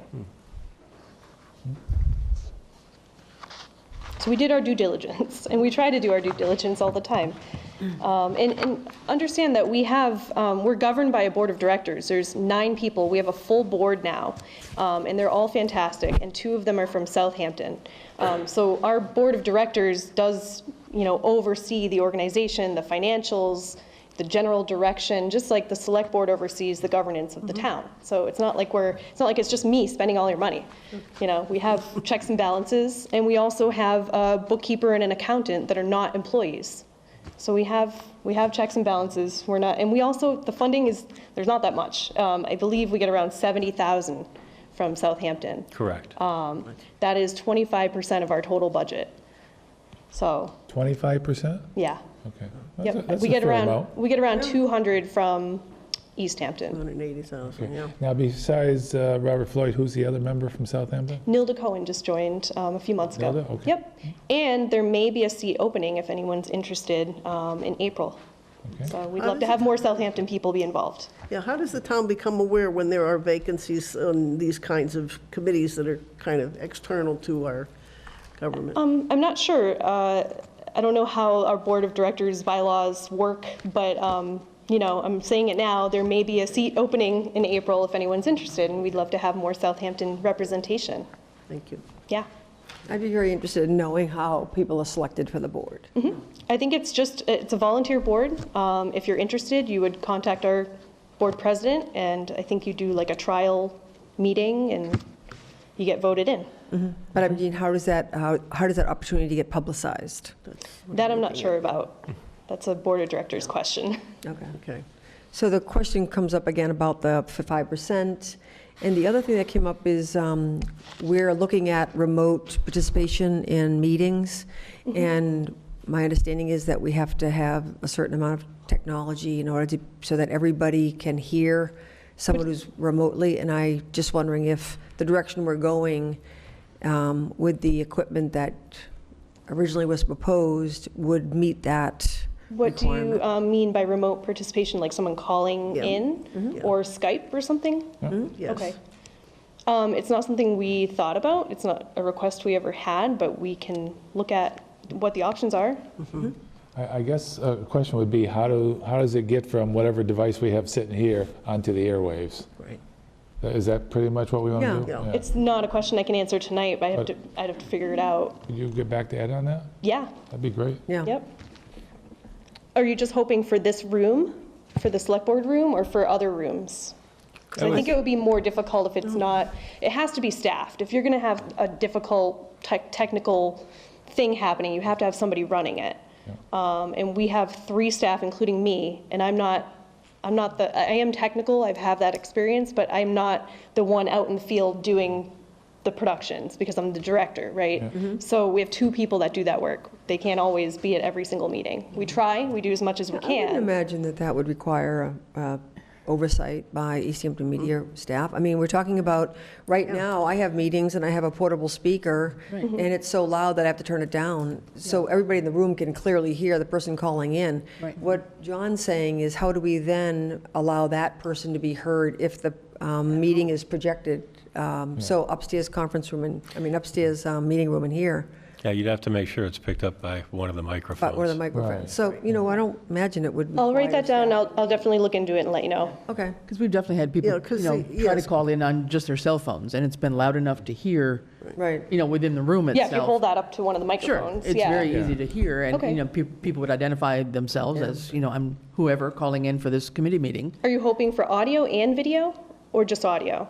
Well, right now, I think audio. Audio. To start with, My guess is Yeah. people are likely going to be calling in from their car or wherever else, Yeah, so sure. video would be tough. Yeah, the requirement is that they are heard by everyone in the room, and they can hear everyone in the room. There's no requirement that says they must be seen. Are you able to share that document that you shared with us about remote participation? Didn't you find the requirements? Yeah, sure. Yeah, I'm happy to take a look at that and add it into the upgrade. Yeah, The only time we would need a technician would be when it was being live feed. live night. But it's be recorded like every other meeting in all the other rooms. Okay, So all we Yeah, we'll need take a look really is at the that. audio. Yeah. And we'd probably have to decide if there are committees that don't record their meetings, but had the call-in feature, would that be allowable? Or maybe there's a policy that needs to be developed on stuff like that, yeah. Because I think not every committee records, no matter what room they're in, so. Right.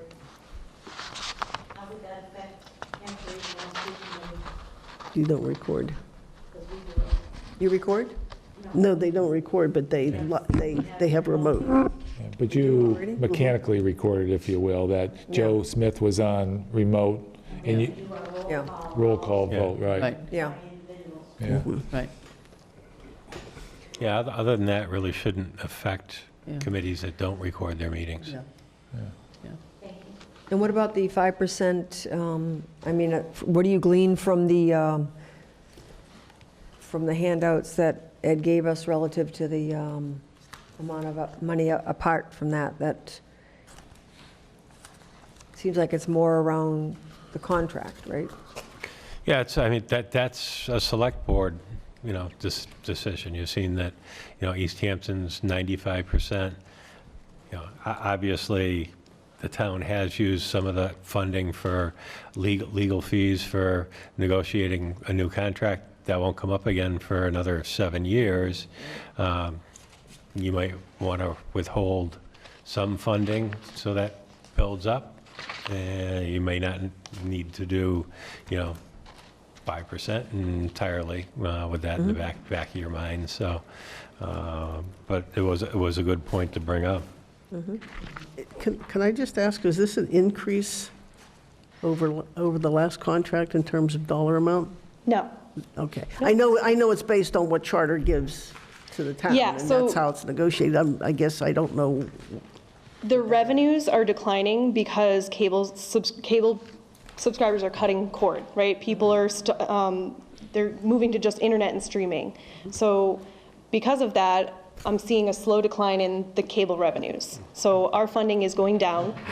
If you want to take 5% more off of that funding that's going down, we're going to not have as much time and resources to be able to do programming with Southampton. I want to have the time and resources to do programming with you. Well, have you talked with Easthampton about Yeah, we're beginning that discussion with them as well. putting their 5% back in? Yep, we're beginning that discussion with them. Because that represents a lot more money than our 5%. Yeah, 5% of 200,000 is a lot more than 5% of 70,000. Yes. However, just the, cost of our business is going up. You know that we moved into the Eastworks building in 2017, the very end of it. And we now have a large rent bill every month. We have utilities, we have expenses that we didn't have when we were at the middle school in Easthampton. So cost of doing business is going up, revenue's declining. At some point, we're going to disappear unless we figure out alternative revenue sources, which is what myself and the board of directors are working on. But until then, PEG Access has built-in funding. This is a unique thing where we get cable revenues funds a PEG Access service. PEG Access services are essential to a healthy local democracy. We provide, training and economic development opportunities. I've worked with people who went and got jobs in the media because they went to our public access station and learned. It's a valuable resource, but unfortunately our traditional source of funding is on the decline. So I'd really, really hope that you don't want to take more of that away from us, but. And then there's another potential hit to their funding source, which, Jen didn't mention, and that's with the newest FCC ruling. The way I read it is it's allowing, the communities can still get a franchise fee. However, that FCC ruling, the way I read it, basically says, okay, if part of your contract was you received free TV and internet through your school systems and at your town hall, those cable companies can now put a value on that, and that counts towards your franchise fee. So if you're doing that, the actual franchise fee you're going to get drops in dollars and cents, because they count the other piece towards, Yeah, so whether we're it's the facing that 3% as or well. whatever. So, theoretically, if, I haven't seen a lot of value here in anything extra in Southampton, but I don't know what Easthampton does. But if those were in the contracts with Charter and we had free services, that would be another piece that $70,000 may go south even more. So you get a senior citizens discount, in your contract with Charter. You know, there's things in here that the cable companies, because of this new FCC proposed rule, the cable companies are going to start saying, well, we give you free discounts to senior services. We're going to subtract that from the license fees that we pay you for PEG access. It's just everything's chipping away at our funding, and we need as much funding as possible so we can continue to do what we do and start to figure out how to stay alive, because media is more important than ever. Everybody's using and creating media now on their phones. There is a space for us in this new age. It's just we need to figure out different ways to get funded, whether that be through fundraising, grants, other stuff.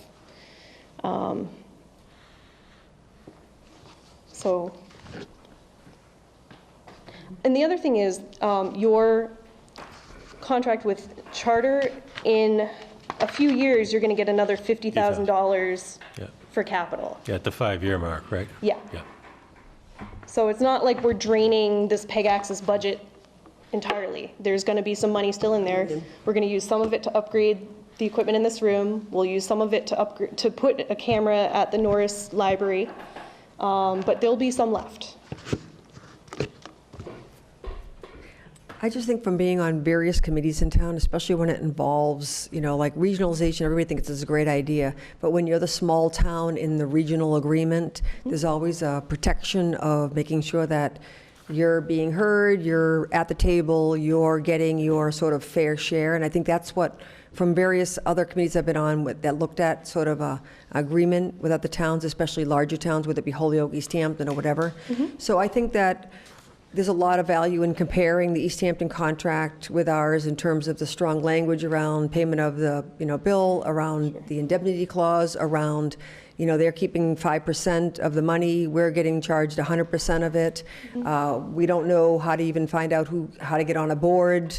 You know, obviously 2 people out of how many board members? So, I mean, it's just important to remember, it's called Easthampton Media. Yeah. So it's just important to remember that for Southampton, we're responsible to look out for our residents who pay a Charter bill. And so the decisions that we make impact our townspeople. So the points that we make are trying to make sure that we're getting what's fair to us I understand. and our residents. And I do have numbers. I had a presentation, but I didn't put it up there. But 25% of our programming in 2019 was Southampton. You give us 25% of your budget. That's great. The numbers equal out. Membership is a little lower in Southampton. It's, I think, what was it? It was like 14% of our members are Southampton residents. We'd like that to be 25 or more. So that's something, an area that we're looking to improve, and we want that. We want more residents to utilize us. And I'd love to work with the COA and the library to get publicity out of some of the programs they're doing. That's what we're here for. The fire department, if they have, you know, announcements, that's what we're here for. Yeah, some of the, you know, getting the information up, because the equipment is not mobile. I mean, without a technician, I mean, to record, you know, presentations and things that I think people who are at home that can't join, finding the space and the facility to We do it have all. equipment that's mobile. Anyone can become a member of our station and learn how to use the do that. equipment, borrow a camera, borrow whatever they want, and go shoot. And we'll kind of coach them along and mentor them through their project. All right, that's Yeah. a good idea. Yeah, I Okay. think getting publicity is important, I think. Yep. Absolutely, and we're strategic planning right now, we're marketing planning right now. You know, I've only been in this position a little over a year. I had a lot of mess to clean up, and I'm finally at a point where we're going to start actually promoting what we do. So it's coming. Good. So you're going to find out about the ability for them to actually purchase the equipment Yeah, with our funding. with our funding? Yeah. And then we're definitely getting closer to having this. Just a question, and maybe it's not really possible to answer, but supposing that answer that Ed is going to research comes out positive, that the funding could be passed on for you guys to do the actual procurement, given that you've gone through the specs, we had a meeting on it months ago, what's your guesstimated timeline that we could actually have some real installation in these? So I could pick that right back up where I left off? Well, I don't know. If that were the case? I don't know. Is that true, or have you got to go get new quotes because it's 6 months old now, or, I mean, what? I might get some new quotes just to make sure they're current, but I would guesstimate a few months. A few months? Yeah, because it takes Equaling So by less summer. than 3, more than 6, what? 3, maybe, because it takes time to go back and forth, and then it takes time to, compare, and then it also, these companies book out in advance a couple months. And summer is their busy season, so we'd have to get it done before that. And would that be something that your board would have to vote in favor of? Or is that just money that we would pass along and you would just be authorized to be able to purchase things on I mean, our I behalf? discuss all big matters like that with our Yeah. board, and, they have a say in everything, so. The money's there already, correct? Right, Yeah, we don't have to worry about the funding, it's there. right. Yeah, and there's a lead time on the equipment too, obviously. Yeah. I'm just wondering, Robert, if you have anything you wanted to add as a board member and our representative?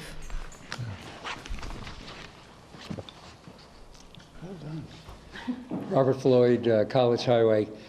I've been a board member, I think I'm flirting with entering my 5th year. There's been a sea change with Jen on board. I happen to have been on the selection committee for the new executive director. It's a hard board. We work together as a team. We've been growing. I'm fascinated with our chair, James Arvis. He's absolutely incredible. I don't agree with him a few times, but he runs a very tight ship. You know that's on tape, right? Sorry? Yeah, I know. That's why I oh, teamwork. Yeah, I'm very proud of the board. I'm proud of where we're going. We go through our budgets. I'm not a super financial person. I know that's on tape. But we go line by line. And we have some heavies sitting on the board that really shred, and we give the executive director, Jen, authority, and we don't try to intervene. And we give her the power of the person buying equipment. We're not looking, and we have board members who are technically savvy beyond belief, who drop in on the office, sit down and chat on an informal basis. So I'm thrilled where we are as far as Easthampton Media, moving forward, and all the hopes and promises and thoughts seem to be progressing. And yeah, money is tight. And we don't, we as a board have looked at different budgets, what if, and it's very uncomfortable. So the board doesn't want to withhold services or trim down. We want people to show up at Easthampton Media and sit down and learn how to use a camera, learn to create a video, and we don't want to pull that service for the community. So yeah, I'm cool. Great, thanks a lot. Cheers. Well, thank you very much, Jen, for coming. You've been good about coming and helping us answer a lot of questions over the many weeks, and we're hoping to, perhaps in March. We have a next meeting is a combined 3 committee meeting. And then after that, hopefully we can get the answers that we need, and hopefully the ones we want, and sign it. Okay. So I should come back in March, and Can I ask a question there? Sure, of course. If we get the answer we want, we don't want to hold it up for a couple of meetings, do we? Can't we just let her know? Yeah. I would say then you can go. Okay. I mean, that's my opinion, okay. We still need to sign a It has to contract. happen We here. still need the contract, yeah. Yes. Right, but that won't impede that, will it? Well, the legal side of me would say that we don't have a contract right now. Right, but all she'll be doing is getting quotes. She won't be ordering it for Yeah, a while, right. get the Yeah. process going. Yeah. Sure. Right. Yeah. Okay. And also keeping in mind, you want to have some kind of remote option for someone to call in. Yeah. Okay. Yeah. Yeah. Do you want to say something else?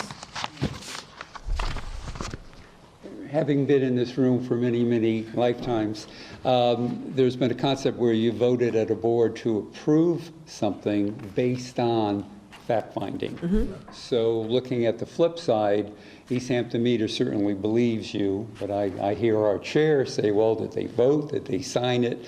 So if the board would consider voting to approve that based on findings by Ed, it would it would be more comfortable, I think, in Easthampton side. I'd like to have the language changed, though, that we could actually read. I mean, I think that we made some recommendations tonight. I think that I would personally like to have those paragraphs, stricken from the contract and get an answer to the, it's a pretty big question in my mind about whether or not we're funding it ourselves and having to go out to bid, or whether or not it's going to be passed along to Easthampton, so. Yeah, I'd still need direction on whether you want 95% of the funding or 100% of the funding to go to the number one. If both sides are comfortable with leaving those indemnity clauses out, or we want to try to amend the original clauses with, to the extent limited by Mass General laws.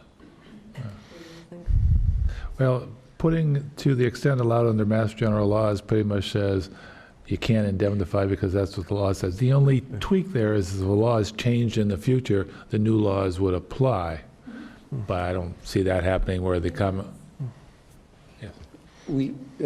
We shared earlier, actually through Jen, that was a mistake allowing, or not allowing, not negotiating more strongly with Easthampton with the 5%. That was a mistake. It was, the contract went very smoothly, the renegotiating, but looking back on it, that hinders us, and it would hinder with Southampton too, holding back. So because the negotiating's going on with Easthampton and hasn't come to fruition, there's no wiggle room. So the 5% is very important for the Jen to operate Easthampton Media that like she wants to and needs to. I would say that you could probably go back and renegotiate that clause with Easthampton if they're willing to open it. We are going to. Yeah, there's nothing. Yeah. Good luck getting that back. Yeah. Thank you. Yeah. So, Robert, before you go, can I ask a question? Sure. You said you'd like a vote by the board. Were you just looking for a vote to, once Ed finds out that specific question, to allow Jen to go and start getting quotes? Is that the vote you wanted? Yeah. So it wasn't on the whole contract, it was just that specific? It opens the door, gives her the green light, and justifies her stepping over the line without the resources, so yeah. Yeah, so that's a whole different vote, I think. Okay. Cheers. Make a motion. Do you want me to make that motion? You make it. Okay, so I'll make a motion that once Ed finds out if it's allowable, that we don't have to do the public bid ourselves and Easthampton Media can, then we allow Easthampton Media to go out and start the bid or quote process. And I'll second that. Any more discussion? And just to say that would include any kind of remote option. Right, she knows, the equipment, But that wasn't part of the original quotes that she was looking for, Right. right? So you're reconfirming some of the quotes that you got before, just assuring that they're still valid quotes, right? Yeah, You're not gonna the get prices new- may have changed slightly, Right. because it's been so But you're long. not going to go select some new vendors. You're going to No. look at the vendors you've already shortlisted and Absolutely. reconfirm. Okay. You'll be happy. That's to- Can I just add to that, Chris? In case, because, technology changes and scenarios change, what if there's a vendor out there that she identifies like, boy, this has a great contract, let's use it. I wouldn't want to hinder her from using the best vendor rather than just the three. Because having been in that business for X years, vendors come and go. That's true. That's a point. Yeah, so if you don't, I guess my point was that yeah. she's not starting from scratch. Not starting from scratch. So, My yeah, starting point is to go back to the ones that I talked to. Right, okay. Got it. I had a couple of quick little changes that aren't really negotiations, if you don't mind. Yeah. need to vote. I wanted to say, we're in the middle of a vote, so I just, Sorry. does it relate to that vote? The only thing I wanted to say is, we never took a vote when you did that the first time with the presumption that you could just do it without it being a municipal bid situation. So I'm not 100% sure that we need to take a vote, but I'm certainly happy to do that. I mean, because in the beginning, that's what you had done is, right?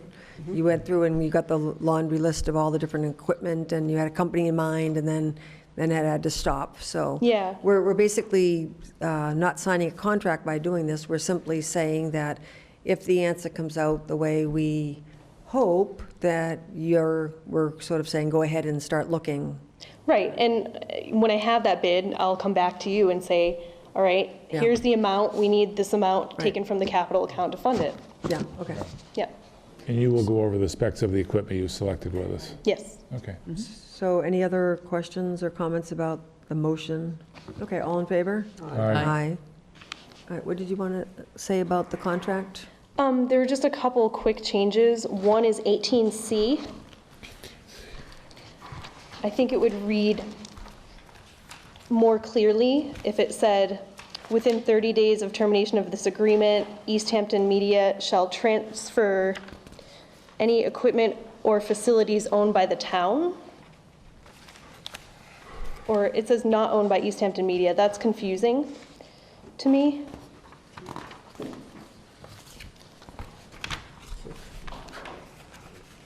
Or even just strike that. Easthampton Media shall transfer to the town any equipment or facilities which were acquired with funds. Because by saying not owned by Easthampton Media, that could be maybe Easthampton City's Right. equipment. And I just want to make sure it's clear. Yep, I agree. Yeah. And then section 19, there's 19P, there's the word intent. I don't think that needs to be in there. Section 19P. Each party agrees to execute all documents and do all things necessary and appropriate to carry out the provisions and the intent of this agreement. Intent is a vague word, and I don't think it really belongs in a contract, so I was just wondering if we could strike intent and just say, carry out the provisions of this agreement. I'm not sure, but our attorney already did review this, Okay. and I think there is some difference of opinion around. What do you think, Ed? Yeah, that's actually the language our attorney Yeah. recommended. Yeah. Okay, I think it's a subtle difference that matters from a legal standpoint. okay. And what was the first change? The change before that was 18C.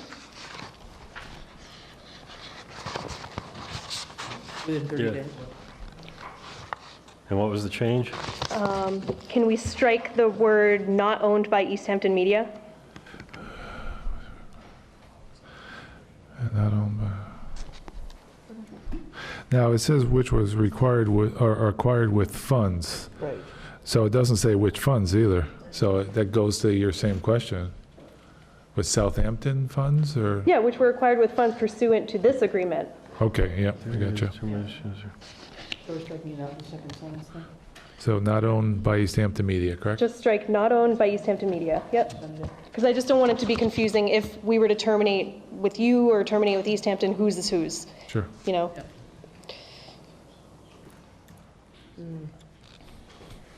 Does that make sense? I would think it was contrary to the other potential change, but that's my opinion. And then the only other thing is, at the very end, our name and address is incorrect.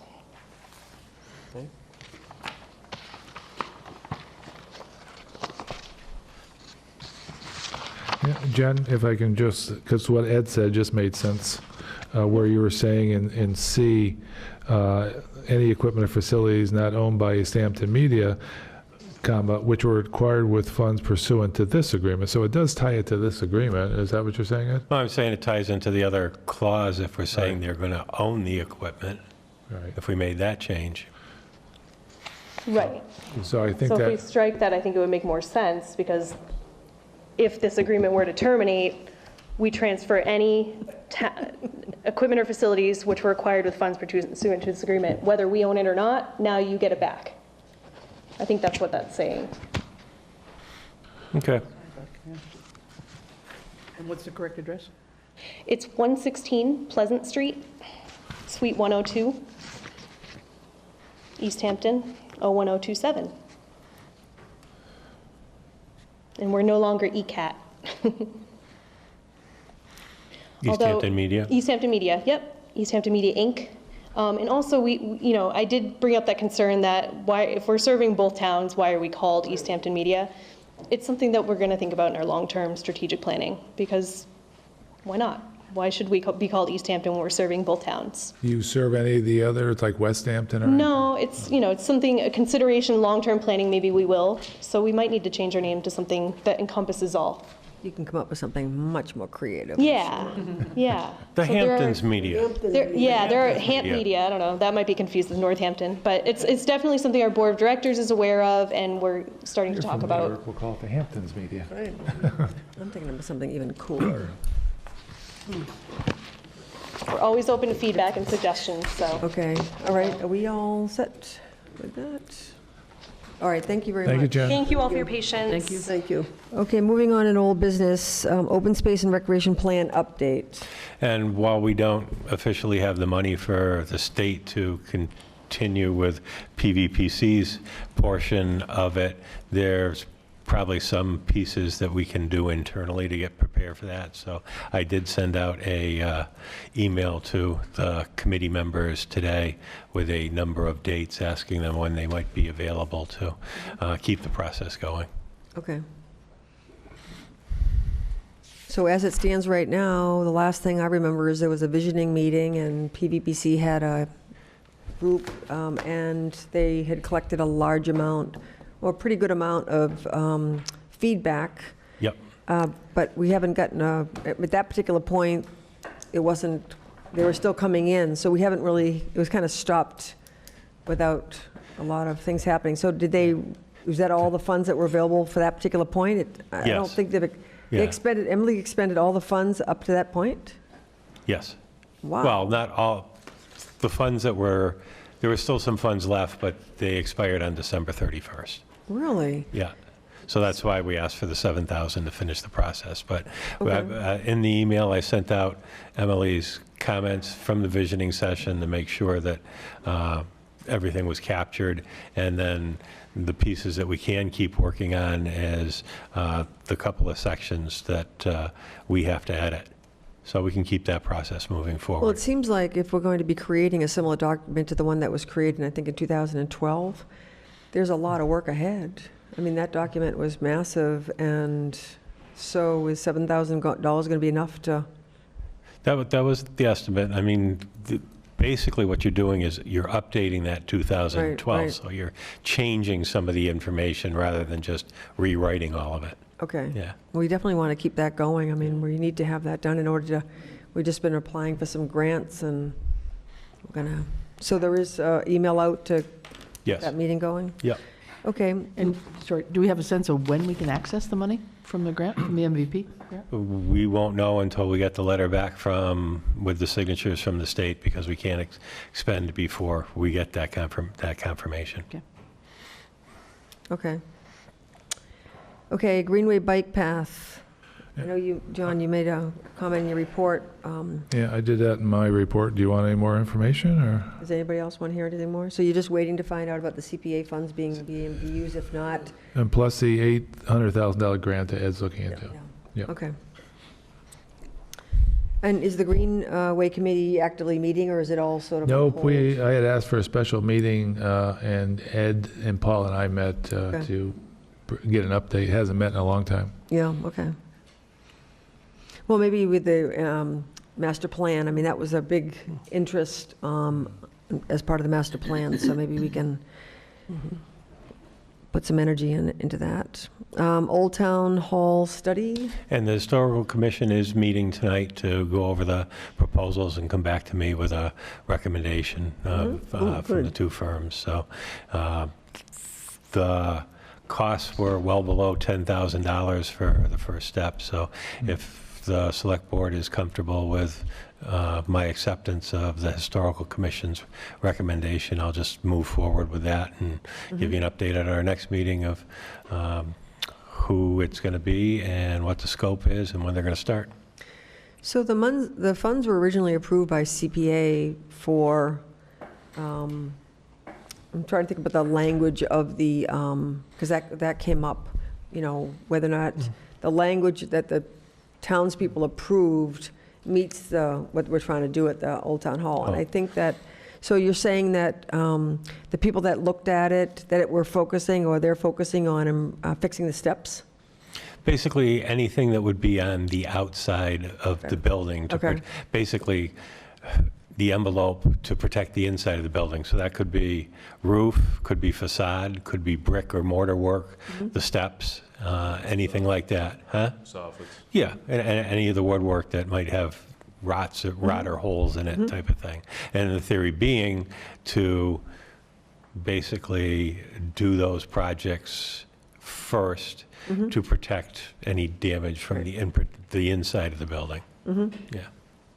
Right, I think restoration. or something was Restoration, the word that restoration was and used. protection. Right. Correct. Right. So Because- right now, the steps on East Street there are not being used at all? And the ramp's not being used? The ramp's not being used. I mean, the door is locked because there's no one to greet them there at that point in time, but it's really the ramp that was taken out of use due to the fact that it's too steep to meet ADA standards. Is it safe that exit or entrance is closed? Yes. As an Safe to not have emergency? people enter that way. Yeah. into- Right, Yeah, I see yeah. that side of it, but I'm just wondering, I'm just trying to think of what other egresses there are in that building. There are a few, and yeah, you would still be able to get out at that point. You just Right, can't get okay, in. Okay, Right. okay. And $10,000 is going to be enough to do the work that you're recommending? Well, not the entire projects or stuff, but would be, and it was, my memory is, one proposal was fairly reasonably less than that, but that's, the first step in the process, because you'd probably come back and say, okay, here's the priority list, whether it's the roof, the Right. mortar, what have you. The next step is we'd probably still have to allocate some of the other funds and then actually get an estimate of what that particular work may cost. Okay. Yeah. right. I get it. So were you looking for any kind of vote to, to move forward based on what the historical commission says, or? Yeah, I mean, if you wanted to do that versus waiting for the March 3rd meeting, I'll leave that up to the board. Otherwise, I'll bring their recommendation back at the March 3rd meeting. We can move forward from there. What would you like to do? We should probably wait. Okay, Yeah, just hear let's what just they go. have to say, okay. All right. Does the next topic have to occur more in an executive session, discussing the charter? I can give an overview from it, and Okay. Charter had some realignments at the end of 2019, so I got a whole new list of contacts and businesses, so I used those to send them out another letter, basically starting from point one. I sent them another 37-month invoice along with it, and also added to it that from our information from our town council, that the original agreement that the building was put up and utilized under, which they basically called the agreement, and we had paid them, I think it was $10,000 back then for its use. Town council brought out to me that that agreement was a licensing agreement rather than, they called it in lane, like a lease. So a licensing agreement in Massachusetts is revocable at will by the town. So my suggestion is we'll give them 30 days, see what their response is this time with that information. If they still want to kind of ignore the whole thing, I'll probably bring it back, and we'll probably have some discussions in executive session, but the board could vote to revoke that license agreement, basically, and, and move forward from there to ask them to remove their equipment. Or depending, if we get a positive response, we may be into negotiations again. But if I dollar remember right, the first letters went unresponded to, if you. Well, they came back, and at my first ones were when our local government rep, I think, was leaving. We got some responses that it went to legal, didn't get anything else. I sent one out to their corporate, and I think it was, oh God, I can't remember if it was might have been Minnesota or St. Louis, and that's when we got the response back that the building had been established under an agreement and paid for $10,000 at the time, and that's all that was necessary. So, and then like I say, our town council looked at that and said, well, it's a licensing agreement, so it can be renegotiated, it can be revoked, what have you. So that charter's basic stance wasn't legally sound. Any other questions about that? I have just a general question that I know zero about, but who decides which cable company is in this town? How is that I decided? think they do. The select board decides We do. that. We do? But We're in we, a contract right now, though, for a 10-year contract. I don't believe we have a choice. Isn't it by territory? Not necessarily, but what happens is once you have one, the motivation for a competitive company to come in and actually build out the infrastructure is very minimal. They just take over the infrastructure. It's just the lines on the poles. That belongs to Charter. But Charter Whether it's the and head what's other end or one? any of that Comcast. stuff, it all belongs to the cable company you have a license Or, with. of course, the Yeah, remember when light. Was it Charter that came in and they in Comcast were realigning the areas that they covered, and Comcast had these and Charter had these, and basically we were stuck with it because, like you said, nobody's willing to come in. I mean, if Xfinity, is it, or something like that, came That's in. Comcast. Yeah. That's That's Comcast. That's Comcast? Comcast, yeah. Yeah, but They cover everywhere else except for here. Yes. right, Southampton. so we're stuck. Well, I don't know why we would be stuck. That's, they that's just- my question. they just I don't Well, get moved it. to again, Montgomery. nobody wants to come in because there's somebody here already. Yeah, it's a huge barrier to entry. Yeah. It's a monopoly, not called that, you know? Yeah, they decide the territory, and Yeah. Yeah, we have a choice of one. yeah. That's basically it. Okay. Okay, so you'll let us know about that? Yes. Okay, we're on to new business, and Boston Post Kane, oldest Southampton resident. So as we heard, there are 4 people turning 97 this year, but there is one older person, and did you talk to the town clerk and/or senior center I talked to both. My recommendation would be that we ask the town clerk to reach out to the individual that is the oldest and Okay. find out if they are interested in receiving the Boston Post cane. Okay, And would we bring that person in here if that person is able to come in? I think we did that last time, We did. correct? we did, yep, Yeah. I remember the young woman, she was pretty excited. yeah. Yeah, right. but I believe there's 4 individuals who are all turning 97 this year, so, Wow. yeah. And I believe that the Celebrate Southampton, we're Wow. talking about possibility of having some kind of a celebration, Yeah. birthday party as part of it. Okay, that sounds good to me. Okay. Thanks. You're welcome. Does that sound all right to everybody else? Yep. To have the town clerk reach out to them? Okay, next steps in disposal of surplus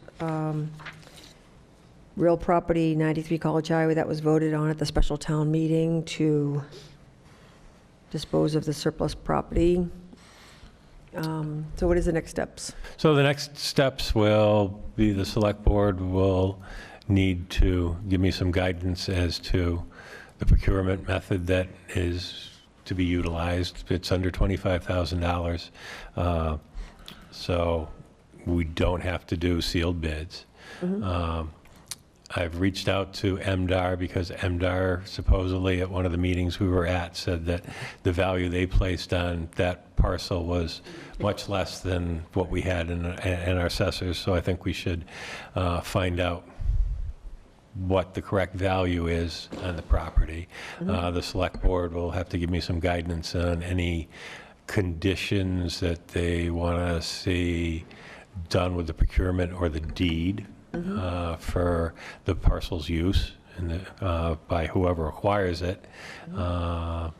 And if there are any conditions, restrictions, what have you, for the procurement process itself of who we should be reaching out to and how. Well, what do you think? A question, should we have it brought up on an agenda for planning and Concom to get their opinion. I mean, on restrictions is what I'm talking about. It seems like those two committees would make sense to get their buy-in and say, here's what they'd like to have. I don't know that we up here are, knowledgeable enough to put the proper restrictions on. Well, I'm thinking probably more along the lines of, it's got some APRs on it, it has been used as farming land, what have you. So I'm thinking more in general of restrictions along those lines than I would for conservation as far as open space goes, or, planning for, what planning thinks it should be used for. I mean, one of the pieces of this puzzle is the fact that it still remains, even though the town owned it for the cleanup of under some MDR restrictions, as far as agricultural go. I guess I'd still feel comfortable with just at least touching with those, putting on the agenda, because I think we need to be careful here, get the process done, and then, so when we look back, everything was covered, cross the T's and dot the I's, so to speak. I agree with you, except if it becomes a very lengthy, time delayed process. I'm really not, this has gone on a very long time and we're close to the end. Yep. I would hate to put another step in that adds 6 months by the time people consider it. I would ask them to put it on their next agendas, Yeah, but, I mean, you can do that. You can also say, okay, please get back to us in X amount of days, 21 days, 30 days, Yeah. whatever you Can't think take that is. long. If we don't hear from you, that's it. Well, I'd like to, I hear you, but I'd like to get something. Again, I just think this could, if not done properly, because like you said, it's been in the works for a long time. Once we close the door on it, I don't want to ever have to look back on it. No, I don't disagree with you about that. What's the, Put time limit on yeah, can you, it. Back to us after your next meeting. can we ask Ed, ask Ed to put it on the next meeting agenda? I mean, planning's tomorrow, obviously they can't do it tomorrow, but they meet a couple times a month and with Concom. And they may send us a letter back saying, we have no interest, in this, and that'd be fine. Yeah. I'm okay with that, so long as it gets done promptly. Yeah. What are ultimately our options in terms of this auction, right? You could do an auction. I mean, I've been involved in one of these before. There is no frontage on College Highway as far as that goes. I think with the MDR restrictions and the APR, it's pretty clear that, at least to me, that it's supposed to go back to farming land. I mean, I might recommend that, okay, we send letters to anyone that abuts the property directly to see if they've got any interest once everything is spelled out with the bid forms, and maybe we post it on the bulletin board and the town website, and that's it. And do we have the right to restrict it to butters? Well, I mean, you can restrict the actual reaching out of letting people know to that way. Like I say, we can put a notice on the town bulletin board and the website. And, I mean, if, to anybody else, but it would seem to me, under the restrictions that are there, if somebody's going to farm that, it would probably be somebody that would existingly probably be in a butter. Otherwise, they're not gonna be able to get to it. Can't get to it, right?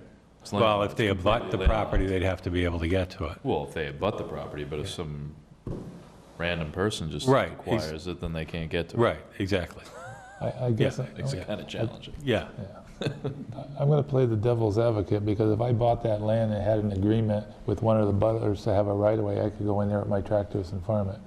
So all that we're doing now, I agree with, but I'd put one extra step. I'd just put a legal ad in the paper, advertise it, and saying, of interest, see the town administrator for the specifications. And I would do a closed bid, if you will. All bids have to be submitted by this date.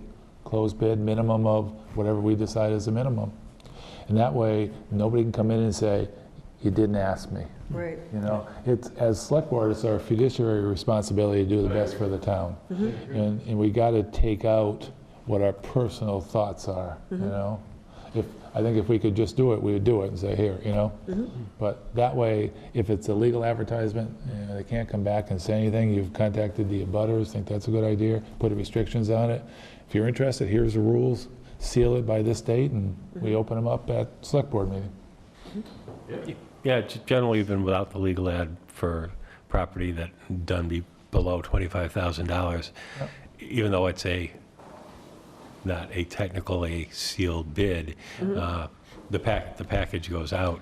It's got a date in there that it has to be returned by, and it probably would have a minimum in it and their bid, and again, it would list out any restrictions or whatever for, you know, the property or the process. So Yeah, that still follows that. Yeah, I'm saying the sealed envelope open in public only to Right. protect you and everybody yeah. involved.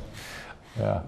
Well, even when I do a quote process for under $50,000, I've gotten to the point now just so, I mean, technically you can take them, you can open them and give the results. I've gotten to the point now just so nobody questions them, even though it's a quote process and you don't have to do it. I take the quotes to a meeting and open them up that way. Yeah, I agree. So do we need that in the form of a motion? Or it's okay? We probably should. Yeah. Would someone like to make a motion then? Okay, I'll make a motion that we authorize Ed to, well, this could be complicated, to contact the Conservation Commission and the Planning Commission within the next 14 days to see if they're interested in discussing any restrictions or have any interest in it. And also authorize put a spec together that will describe all the restrictions that we find. Well, let me back up. Can we actually do an amendment now until we find out from planning and conservation and put specs together? It sounds like it's a little too early for that. It seems like you should put something I mean, together. yeah, it might be a little bit too early to do that. I mean, if anybody's got any suggestions, just shoot them off to me. Yeah. So I guess I won't finish that and I'll rescind what I said. Okay, just then a motion to request Planning and Conservation Commission to, Express any interest, and I'd put the next 14 days on it, you know? okay. Second. Any more discussion? All those in favor? Aye. Now, within the next 14 days of the next meeting. I don't know when, Concom meets Okay. once a So month. I'm within not the- sure when they're meeting again. The next meeting. Next Okay, I'll amend it to next meeting. You okay with that? Okay, you okay with the second? Yeah. Anyone in favor of the amendment? Yeah. Aye. Yeah, I know that sometimes Concom meets on Monday, but if there's a holiday, they Yeah. sometimes go as long as a month. Well, and they've had to meet on different days just because of the availability of the current limited Okay. membership, but that'll be changing with our new members, hopefully. So Right. they would like to get back to a regular Monday meeting. Yeah, but I'm with you on this. We should run this by the book. Yeah, definitely. But also not drag it out. Correct. Okay, so Hampshire Regional School Preliminary Operating Budget and Capital Request Review. And just to remind you on either the left side of your packets or for those that had already picked them up in your supplemental materials is a new assessment sheet, which Bobby Jones sent to me today for Hampshire Regional. Because the original one that I had in the packet was the wrong version.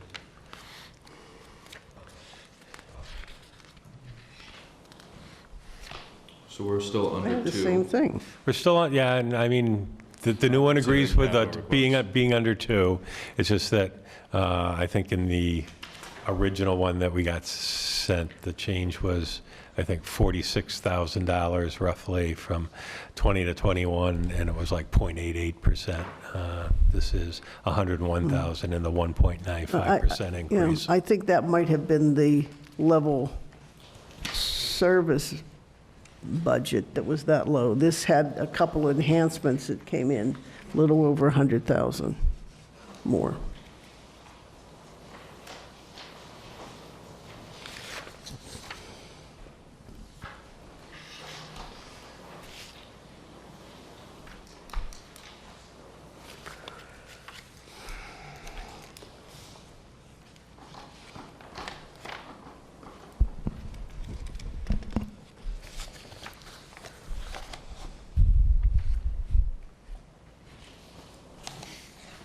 Does anybody have questions about the Hampshire Regional budget? Well, how are we handling the capital items? Well, they're proposing to have them be separate on the annual town meeting. Annual town meeting. Correct. And in the packet, the principal put out a little bit of information about each of the capital items.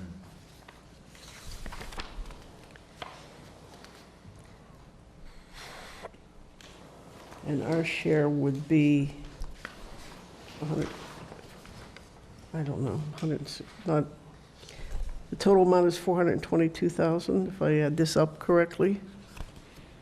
And we are 55. Right. 55.47% of that.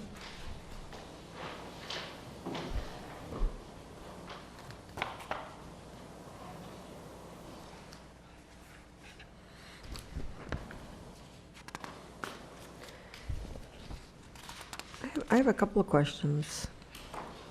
You know, I think the previous fiscal year was when they purchased the van with the hope that it would reduce costs. And I'm looking at the transportation van, it does show a minus 21.22%. Is that the savings that have been realized? That's great. Yeah, they are under transportation, right, for a total of 28,000 less. That's great. You know, there was a change, not this year, but the year before, when the health coordinator left. Her position wasn't rehired. And there was a lot of expenses, you know, like an AED, there's a lot of maintenance on, that's requirement. Was that added to the nurse's budget, do you know? Health fees, because the health supplies line is really low. Well, it's $2,500. Tara Loomis, 298 College Highway. I don't have that in front of me, but Yeah. I do know that they did have to bring another nurse on for health. Yeah. But this particular thing you're asking, is that for health insurance or is Well, that for no, it's really health supplies. supplies? So I don't know, I think Westhampton did subsidize some health equipment around the AD. I'm just curious, because that was a big change in the previous year, that when the health coordinator left, her position wasn't renewed. I do know that one of the things that have been brought up to us is we were asked, you know, we did the level funded level of service. What was it last year? Service? Level service. Yeah. And the teachers were like, well, we didn't see anybody get cut. They didn't see people get cut. Admin people in the offices were cut. They were reduced from full-time to part-time. And so we just, that's something that, you know, they're thinking we didn't cut anything, but we did have to eventually. And I don't think that's one of the items that Yeah, okay. they've got. I'm just curious. I know that last year they had an AED donated. Yes, because they, Kev Foundation came in and they presented that, so that was wonderful. I think we actually, 2, if not 3 now on campus. And they donated a portable one to go on with travel with the teams. Yes. So there's 2 on and then the portable one. So there'd be I'm 3. assuming that the athletic contract services is the athletic trainer, because it doubled, the increase is 126%. Yes. So the athletic budget is pretty robust. It went the athletic coaches. I'm not sure how this went from 38,000 to 111. I think they're adding a .7 athletic trainer. And also some new sports, right? Yes, there's 2 new teams that are going to be coming That's a huge on. increase. And how come it's not reflected in the, something's not adding up here? So Yeah. it says The contract services. 38,824. See, it says 38,000. This is under athletic coaches, 38,000, then it goes to 110. But then the increase is only 0.75%. And the one below is contract services, and that went from 45 to 109, and that's an increase of 126%. So something doesn't look right there. So what does contract services include, I guess would be my question. Probably the athletic trainer. Yeah. But I would think the services would be the trainer that they are bringing in, because I know they're not having to pay for the EMT to come in for the games and events. And now we will have somebody there during the day when kids can get injured, and during practices. That doesn't make sense. well, and if that proposed budget is 109,000, that sounds, Well, 2020 was $110,000. It's not just the one field. Versus It's not just the one 111,000. position. There's, several trainers. there's, yes. Okay. That wasn't But there's I other see, people yes, in yes, that yes, yes, yes. position. Okay, That's now I not get just it. one Thank you. salary, no. Okay. Yeah. Yep, thanks. Yeah, that's the issue, Rainey. Yeah. It's off of the 2020 budget, column E, Yeah, Yeah. right, not column F. correct. Right. That's just what's been expended and Yes, I encumbered get to it, date. Yeah, And I'm going to ask a question, maybe while I was looking at this, you asked it, but on a lot of the areas in the budget, say I'm looking at copy releasing, for instance, in fiscal 19, budgeted 51,000, but spent 44. Budgeted 51,000 again in 20, spent 44. Budgeted again 51 this year. Why aren't we budgeting? And there's lots of these lines in there that we budget the same number, although every year we're way under that number. Why bring that number forward? It shows as a zero increase, 21 over 20, but there's tens of thousands of dollars if you add these up that probably shouldn't be in the budget, would lower the budget. We should go on actual and not keep inflated number rolling forward. I mean, it's the same on classroom and library supplies. It's the same on sped class supplies and contract services. There's a whole bunch of these in here. But I believe they're getting money from other funds. It was that amount before, and they've been able to get grants in or other funding to come in to lower that piece. That many items? The thing is, it inflates the budget, which gives tens of thousands of dollars more where we could really use it. I think if you have a history of spending $10,000, there's no sense putting $20,000 in the budget. Like I said, That would be a question Yeah. To Bobby, not me. maybe it was covered some other way, and if it wasn't, that's what, I don't know. I don't have the answer, but it's a good question. there's a lot of those, yeah. how do you know, though, John? What are you looking at? What column? Well, I'm looking at line, for instance, 158, okay?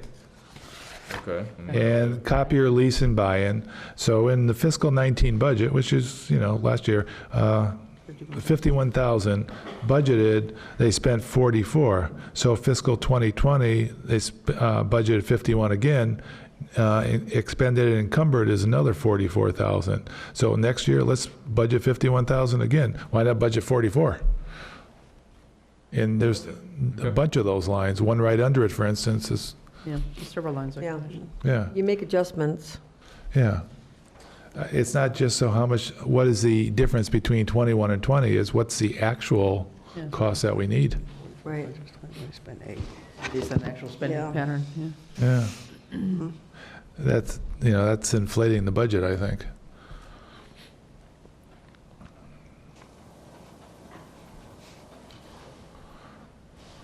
Yeah, you've got thousands, lots, tens of thousands. Any other questions, comments about the Hampshire Regional Budget? Well, I got to go back to this because for capital committee, I need to have an understanding of this, and maybe I'm in the dark. But the the capital projects at this Hampshire Regional need to be considered by the capital committee because that's the direction that they're headed. Is that official or is that not official? And then if that is official, how is that actually going to work? Like, does every town need to say yes in order for each item to go forward? And so I'm just trying to figure this out because our next capital committee, we're going to be doing some math on this, and I need to know whether we're factoring in that math to the capital accounts that we have access to in Southampton. So there's going to be two proposals, two articles that'll come to the town. The first is going to be on the building maintenance. The second is on the field. The building maintenance is a couple of features that are much greater expenses, and that's because the school is over 20 years old and things are starting to fall apart. I guess it's the HVAC system is one of them, the heating, cooling, and then there's a water tank issue. Yeah, no, I understand that. I was at that meeting, yep.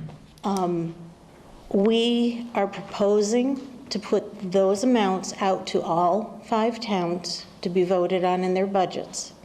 We need to have 4 out of 5 approve it for it then to be definitely it's going. And then each town can approve it however they want. It can be a debt exclusion, it could come out of, they have a funding for it, however they want to do it. They can do a bill, whatever. Each town is being allowed to figure out how they want to do it. If it does not get approved, we have dedicated $100,000 from our E&D so that we can start to do something, but we're going to have to look at it again next year. So our percentage of the capital amounts is the 55.47%? Is that? Yes. Okay. So do we have those numbers for you're saying 2 articles, correct? 2. So do we? One is 70 and the other is. Have been submitted, Ed? Part of the narrative. 322. A lot more than 2 So about 400 you said together. No, there's a lot more than 2. Yeah, but then you That's take what I saw the 100,000 that we're So then putting, it's so like it's a less 320. amount that we're bringing forth to all 5 towns. So it'd be all right. 322, and our percentage of 22. that would be 55.47. Yes. Whatever. So What are you you saying, Francine? No, there was. Comes out at about 180,000 or something. No, the Well, it HVAC depends was on the one. projects yeah. that they prioritize. The If you HVAC go was with the whole list, 173. it's a very big list, but Yeah. but So you're No, talking. you should have received a page from Kristen that was a summary that stated, this is the maintenance for the building, this is the maintenance for email, the fields, and the 2 dollar amounts are right on there. from who? Kristen Smitty. one. She sent it out, Sent she's it, been yes. sending out, she sends it to us also, so that we see that you received Sent it. it too. This is Yes. way more than 2 things. Yeah, So no, it's not 2 but things. they're categorized as building maintenance and the fields. No. Where is that? Categorized, those are 5 categories. No, I'm not. Here's even the other sure. one, here's the field one. I They had don't- it. They don't look like 2 categories. Field one's the last one, field irrigation, 70. they are right here. Yeah, that's the last one. That's 1 category out of 5. These are gonna come up to 4 something, you take the 100,000 off, it brings it down to Do you have it? It's right here. 322, And then 55% of that, 55%. So we're doing all these things, and we're just boiling all of these things down they're to 2 requesting it categories. into 2 categories. And it doesn't necessarily have to, it's not that, it has to be done right now. We need, these are things that are coming up that are safety hazards. I have a question, Tammy. Is this precedent setting? Is this the first time that Hampshire Regional has come to the towns to request capital items? Yes. So has anybody gone back to look at the regional agreement? Because, our obligation to the budget is 4 out of 5 towns go for it, then we're obligated to pay for it.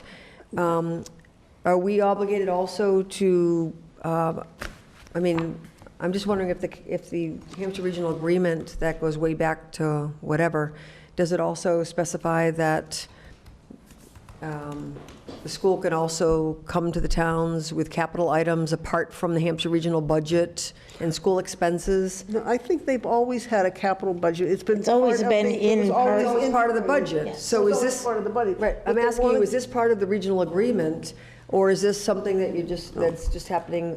I think they were trying to make it flexible so the towns could fund their portion however worked best for them economically. But they could have rolled it into the budget and it would have been there anyway. But does it automatically follow the same rules where if 4 out of 5 towns vote in favor of these capital items, Southampton is obligated regardless of what the voters vote? That I don't know. Don't know. That I wouldn't know. That I don't know. Because if these, in the past, if these items were funded in the regular budget, the increase would be significantly high. Oh, yeah, it was like 7% instead of under 2. But in the past, frankly, that's what's happened. I mean, we've never been 2.5. It was only last year when everybody started putting a microscope on it that it actually came down to a number that was, accommodating to the town. I'm just wondering if this new process of transferring the capital expenses from the existing budget to the town separately is actually part of the original regional agreement. That I do not know, and I know that they were talking that this was going to be like the only time that we would have to do this sort of thing. Yeah. We've had, we used to have textbooks over in there and everything. That's part of our teaching our students. That should be part of our budget up there, and we have incorporated that. We've taken pieces of this, of our capital plan, and moved it over into our budget so that we would cover that. These things, this is something that's affecting the whole school, all the children, all the students that there. And I'm just wondering, from a technical standpoint, I know they are we bringing obligated, as we are with the budget, to, if 4 out of 5 towns, what happens if the town votes this down and the other 4 towns approve it? What do we do? That's a very good question, though. I think we should get some advice on that. I'd like to go back and read the regional agreement about that, because historically, this has just been part of, the capital has been part of the budget, and it's been the obligation of the school. I guess that they just broke it out, and I mean, if they rolled it back in, we would still be obligated.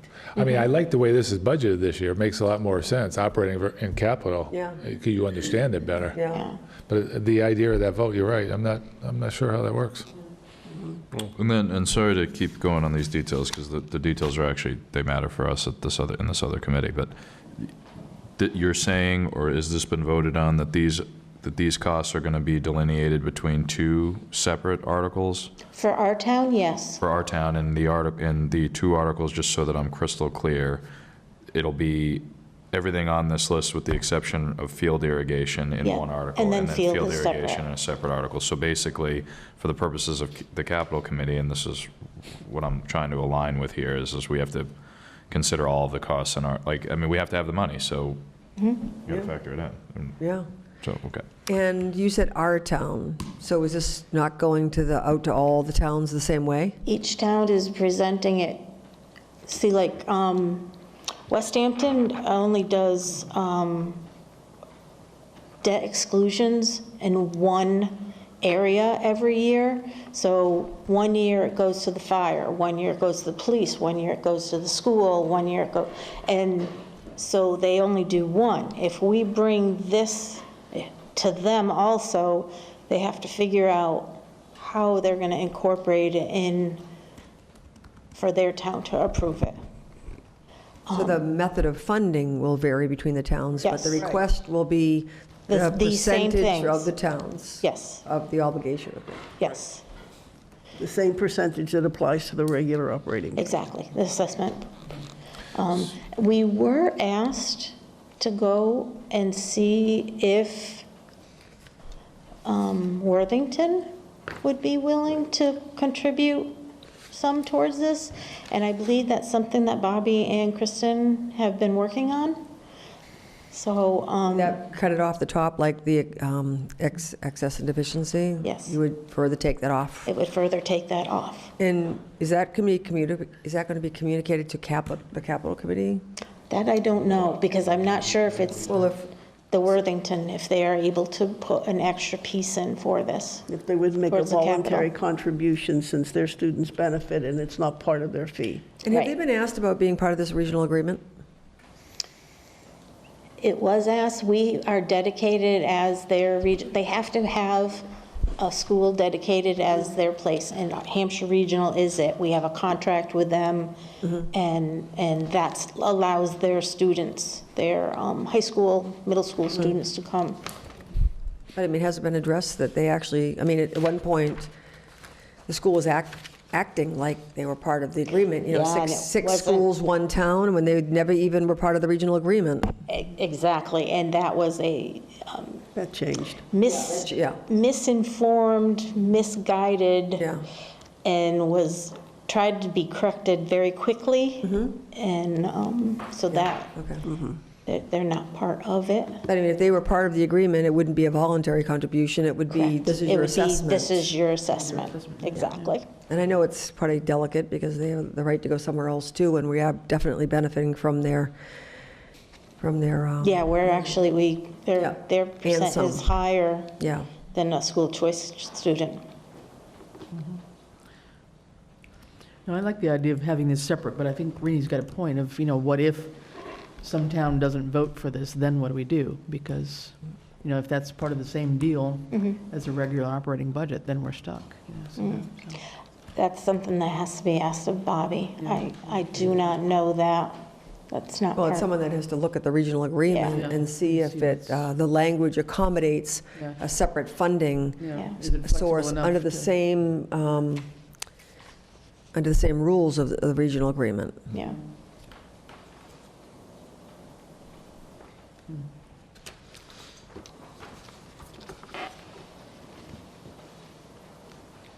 Thank you, Tammy. I also just think there needs to be good communication with the capital committee, because I think they're, Well, Like, this is we got it. somewhat- We know what we need.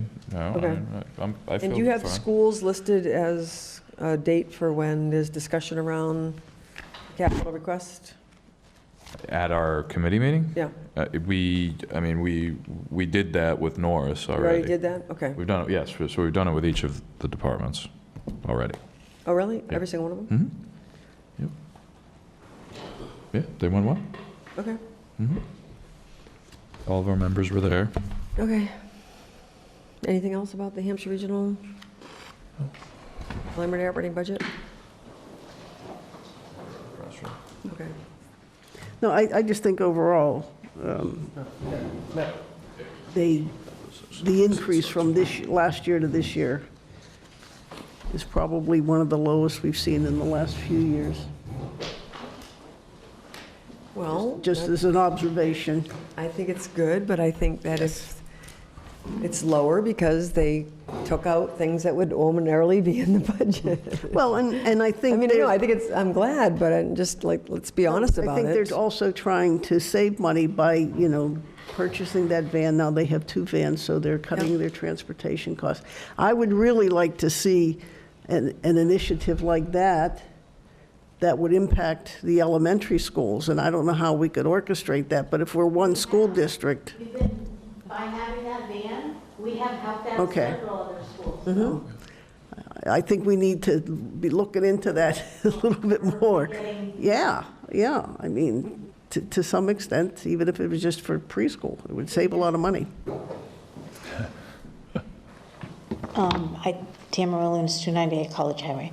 I do believe that they are trying to work out another deal with Williamsburg, because right now they're working with Westhampton and Southampton has one student that actually goes to Westfield Tech. So they're helping the towns that they can, and they may be able to get Because some further transportation savings up costs more there. than the education. They're really hoping that if we have the qualified drivers, that we will be able to cut some of our transportation costs for the teams down, because we'll have vans that will bring the kids up and bring them back. One of the issues that students have brought up is that even if they're a junior or senior, they have to go up on the bus, even if their vehicle is at the school. So then they have to come back to the school no matter what to get their vehicle. So as much as there's so many parents that go and pick their kids up, there's still students that have to come back to the school. But there's So we some have good to- team reasons for that to happen, too. Yep. You know, I think Oh, it's not all, I mean, it sounds illogical, but there are some logical reasons why that is a good idea. I know why it's a good idea. Yeah, yeah. Yeah. I also want to just mention that having one child who was a very big athlete, another one that was very big in the arts, you know, last year, one of the few things that was on the budget was an increase in the pay for the coaches. This year, they're adding athletic trainer, they're adding new sports teams. I just hope that there is as much attention to the arts. Yes, drama is getting a piece in there, and there was something else. The arts are getting really they're going to be getting a lot of attention thanks to Celebrate Southampton. Good, right. Kristen is working with art teachers and then also drama and music, and I really think we are going to be seeing a lot of our students' talents shown at Celebrate. Great. Thank you, Tammy. Okay, the next is the right of first refusal, 55 and 57 Palmer Meadow Road. So we have the attorney's letter on the property of the Gushes. It has been voted at Concom, assessors, and planning to waive the right of first refusal. Correct. So their vote finally comes to us, and we've been provided with lots of maps and... And I've got a big map because the question would come up last time. Last meeting also.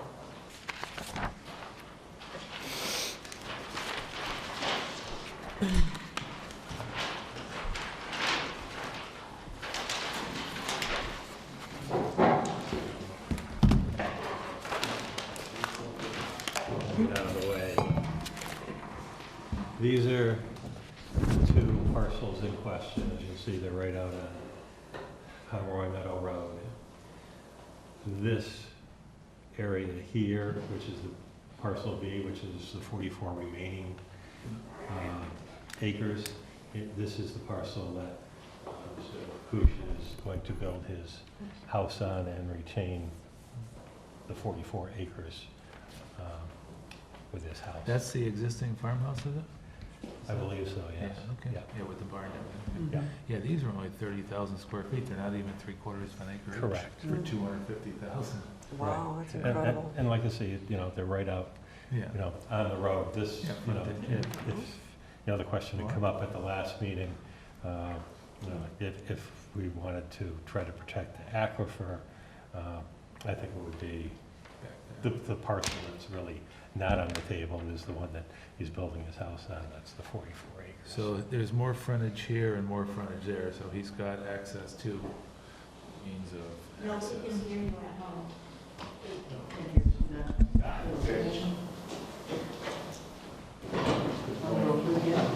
So, but we can't do anything about the house that he's building Correct. for himself? That's correct. What if he wants to subdivide the 44 acres at some point because of all the frontage it has? Depending on when that would happen, that might come on the table for right of first refusal at that point in time. But right now, he's building his own house there, so that's acceptable. These lots there. Right, so he's selling the two that are right on College Highway. This, he decides to use. I mean, on Pomeroy Meadow. For us. That's not family. He's just selling them outright, correct? Correct, for residential use. Yeah, That's so- why they're being offered to us, So us for just- the right of first refusal. I would say, just for the people at home who didn't hear us, each lot is roughly 30,000 square feet, which is less than 3/4 of an acre, and the selling price for both is 250,000? Yeah, Yeah. combined, yeah. Right. Which is how many acres? That's one that's part of the conservation plan with the, Is that already gone yep. Well, it's in. in process? Because I'm speaking in my, Or is that in process of being conserved, or is it been? Dwight? Well, I'm just, I know that the property next to it with Christina Madsen, as far as where is that in the process? I know Christina was working with a surveyor to have the area, you know, surveyed and the boundary set, so that's still moving forward. Okay.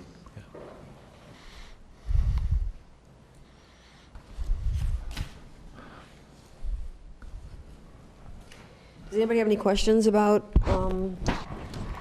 these two parcels? No. Would someone like to make a motion then? Yeah, I'll make a motion based on the size and the value that we allow the sale of the property. And I'll second that. Any further discussion? I just want to say, because the land mass is so small, to spend $250,000 of funds that we don't have, I don't think would be a smart way to do it. Yeah. I agree. Okay, all in favor? Aye. Aye. Okay, the TIF agreement, J&E tool discussion. There was a letter in a packet.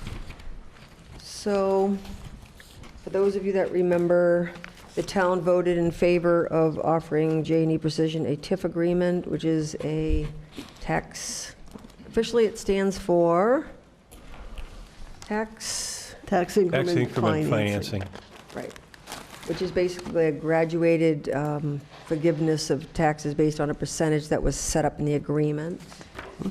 And the reason it's coming before us now is because part of the agreement that was signed said if J&E decides to sell the facility of the business or to otherwise transfer control of the facility of business and/or its operation, J&E shall give the town at least 6 months' notice of said sale or transfer. Said notice shall be mailed by certified mail to the town administrator. So this was discussed by the assessors at a previous meeting, and kind of their presumption was because it wasn't followed, that they kind of revert to full valuation. We got some consultation on that, and I guess that's not exactly the case. So the tax exemptions went 80% FY20, down 60, 40, 20. And with that agreement comes certain obligations on the part of the business to hire certain local residents. And by June of this year was the first year that they were supposed to come in front of our committee, since our committee is the overseer, more or less, with a report of their obligation to this agreement. In the meantime, the business has sold, so I'd asked Ed to put this in the agenda to discuss it. So it sounds logical that we need to do is we need to execute a new agreement with the new owners of this agreement. But not starting from year one, just picking up where we are. And I don't know if that's necessarily true, because part of this agreement says it's binding Yeah, on if you- on successors, If you so, look at C, additional provisions pursuant to 76 CMR 2205, this agreement shall be Subsequent- binding upon all right. subsequent owners of the property. So that it'll just continue. It also says, under the failure of J&E to fulfill all material obligations of Section A, under this agreement, the town reserves the right to apply to the Economic Assistance Coordinating Council for decertification of the project. So it's not even within our purview to, or the assessors for that matter, to say anything necessarily about it. We can apply if we had concerns about it.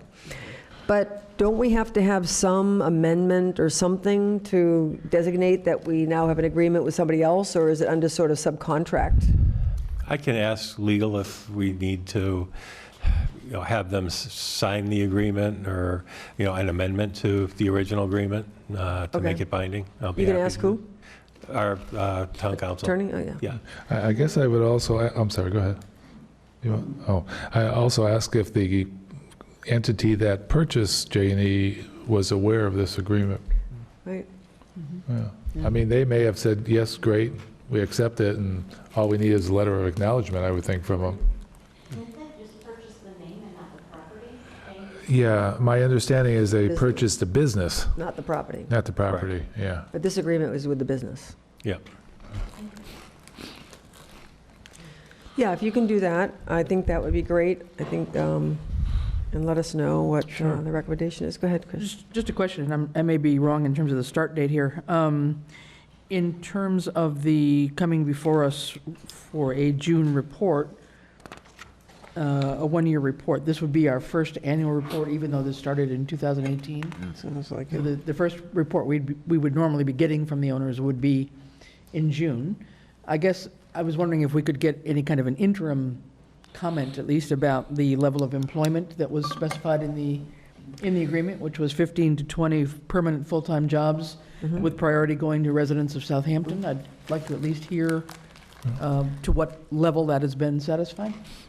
My understanding is that that's part of the report in June. Correct, because this would, Even though, okay, so then a new owner would have to give us that same report then? correct. Yeah. Yeah, because this actually went into effect on July 1st, 2019, which is Yeah. this fiscal year. But they're getting 20. 80% reduction in the taxing on this addition, and that with that came an obligation to hire local people and to give us a 6-month notice of selling. And so I just wanted to be clear about what it meant, that it wasn't entirely and fully fulfilled, but it doesn't seem like it's a big deal, that part of it. Yeah, the biggest feedback I got was the requirement for the 6 months advance notice, which was not met Right. in this particular Right. case. But it doesn't negate the agreement. But we okay. do need to find out what kind of agreement we do have to have, since our agreement is with a owner that doesn't own the business anymore. Correct.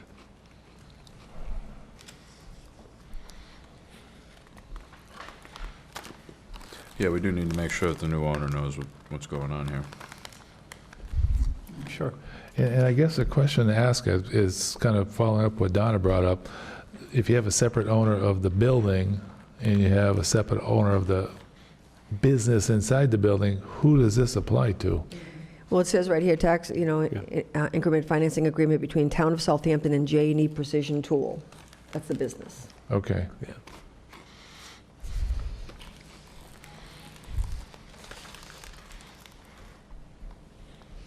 So, okay, so you'll find out? Yes, I will. Thank you. You're welcome. Okay, any other business that cannot wait until the March 3rd regular Select Board meeting? I just Go ahead. raise just a couple of things. Yep. One, I talked to Ed about this, but based on the outcome of the discussion at the special town meeting about gender neutrality in our documents, is there some way we could get language from our attorneys that they would recommend that we would use so that we can go back and the town would have to pass it, but we would need, the way they did it, I think they wrote a paragraph or so when we changed from Board of Selectmen to Select Board. So I'm looking for similar language. It was like one paragraph takes care of the entire set of bylaws. So that's one thing. The other thing Is that, can I comment on that? I feel confident in the bylaws committee to propose language which would have to be approved by the attorney anyway. And since the attorney looked at all these bylaws and didn't make those recommendations, I would request maybe that we don't spend the money on the attorney fees when we have to have any future article approved anyway. Because I think it comes down to either using Okay. they, or using the, Yeah. Title? I'm okay.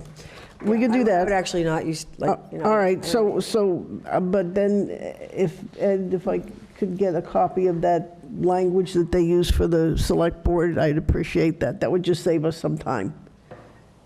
Remember when we switched from Board of Selectmen to Select Board? So whatever that language was, I'll just substitute it. That's all I'm asking for. Is it the same? Weren't they talking about either using they or the title? Yeah, I know. I'm gonna change it, but all the words around that change. I just want to make sure. Maybe we'll save ourselves a couple dollars if it conforms to what they wrote in the first place. Oh, I just That's thought they all. changed where it says Board of Selectmen to Select Board. But it said something more than that. Okay, Yeah. all right. I There mean, was more legalese. Yeah, That was- it's in the article, so yeah, I'll find Okay, the it went back, yeah. Just a covering thing that article takes and care send it of to you. the whole bylaw package. And then just one other thing that I just thought of in our discussion that came up tonight. People who are on boards that represent the town of Southampton outside, and I'm aware of 2 different boards on which Southampton residents, I guess, are representing the town, or not. I don't know if they're serving in their individual capacity, but I know Easthampton Media is one, and I believe Highland Valley is another. And I'm just wondering what that relationship is with coming back and informing the board what's going on. Robert does that. Just keep us apprised of what's happening. Does that make sense? But Highland Valley is a private entity. Yeah. And so everyone serves in a private capacity. Yeah. Yeah. Maybe not so much because we have a contract Okay. with Easthampton Media. Okay. Maybe that's a little different, but for the Highland Valley, Okay. we tried to get a report, remember, on the Council of Aging. We weren't very successful sometimes, but they're a private entity, and so their board is not a right. appointee from the town of Southampton, I right? see. So Okay. you're there as Robert Floyd, not Robert Floyd, moderator, correct? Robert Floyd, College Highway, correct. I'm only moderator when we have a meeting, and I call a meeting to order. Yeah. I can announce I'm a town moderator here, but I speak as a person. While I'm here, can I talk about the town meeting? Madam Chair? I'm sorry, what? Sorry. While I'm here, can I talk briefly about the town meeting and see if you have any Oh, questions? of course. Before your questions, it had a little bit more slack, a little bit more wiggle room than an annual will in May. It's okay for a special town meeting. Things get a little tighter in an annual. We had a good meeting. People expressed their feelings. People were glued to their seats. Well, sort of. Sorry. Staying in the seat tonight. And Except for Matt. Chair. I was on the edge of my I chair was working on that all day. the whole night. Those chairs are not good for edges. My bad, apologize. We had two people. Love it. Keep it We coming. had two people who were new to the meeting who made amendments in a good-hearted way, then really didn't know perhaps how to defend it. Others would bring it up, so it really seemed to kind of get away, but officially we had a vote on the amendment to the amendment, and there was a structure. And I don't use a gavel, but I needed everyone to agree so that we could vote regardless of whose feelings may or not been, compromised. But we needed to move on ahead, so that's why we did one amendment and the other.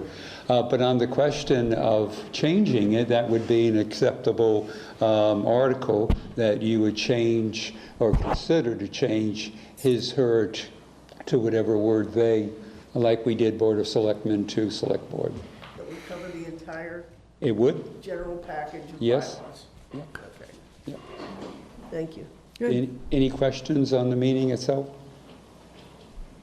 No, I think it was, for a special town meeting in Sure. winter, I think it was great. Yeah.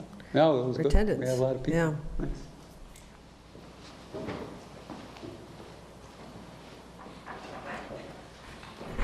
Any other things you wanted to bring up, Francine? Anything else?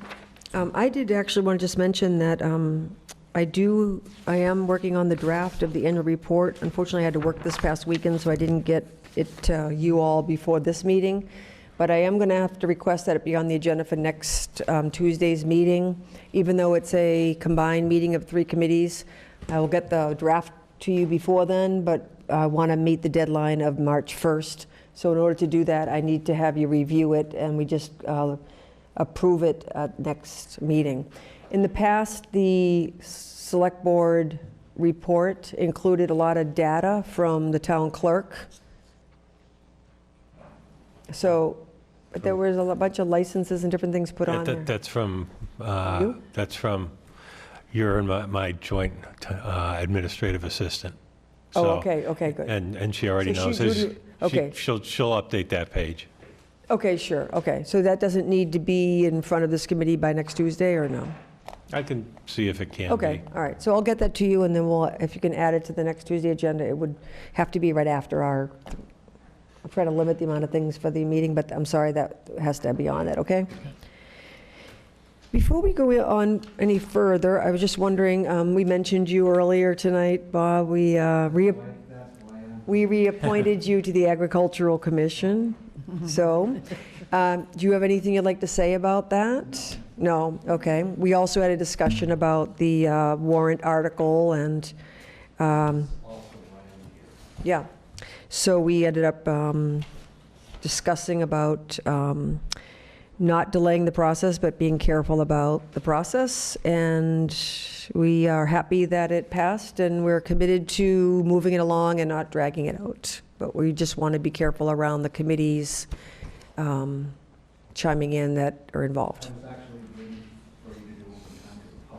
Oh, okay, then we'll keep going then, and we'll welcome your comments then. Let's talk about PCFs then. We had 3 of them.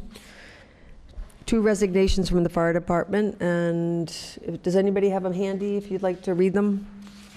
Matt, you want to go ahead? You want me? PCF Ann Ryan, Fire Department, resignation. PCF Catherine Workman, Fire Department, resignation. And a PCF for Tyler Struthers, Fire Department, hourly increase, infection control officer. And these 3 have not been to finance as of yet, so you may want to make any motion conditional on their approval also. They have scheduled their next meeting for Monday, February 24th. I thought finance voted to not have finance department approval. You can read it. Is that immediate? I have to go back and check, because if that's a rules and regulation piece, does that need to come to the select board to finalize? And these were all done before that meeting anyway, Okay. Well, there was, yeah. the date of them. Okay, well, it doesn't hurt to approve them based on pending finance committee sign off, if that's what we want to do.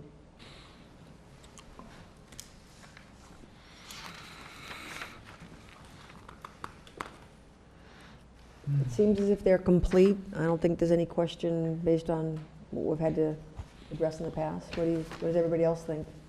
I agree. Yeah, no, these Would seem someone like fine. to make a motion to approve all 3 of them then? I move to accept the 2 resignations and approve the hourly increase. Second. Any further discussion? All in favor? Aye. We don't have any license, but we have a warrant.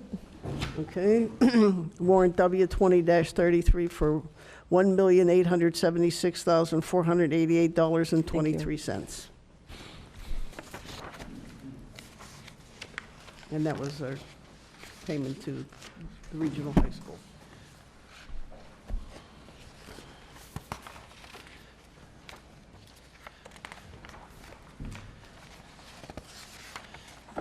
Anybody have any questions? Okay, we have one set of minutes, February 11th.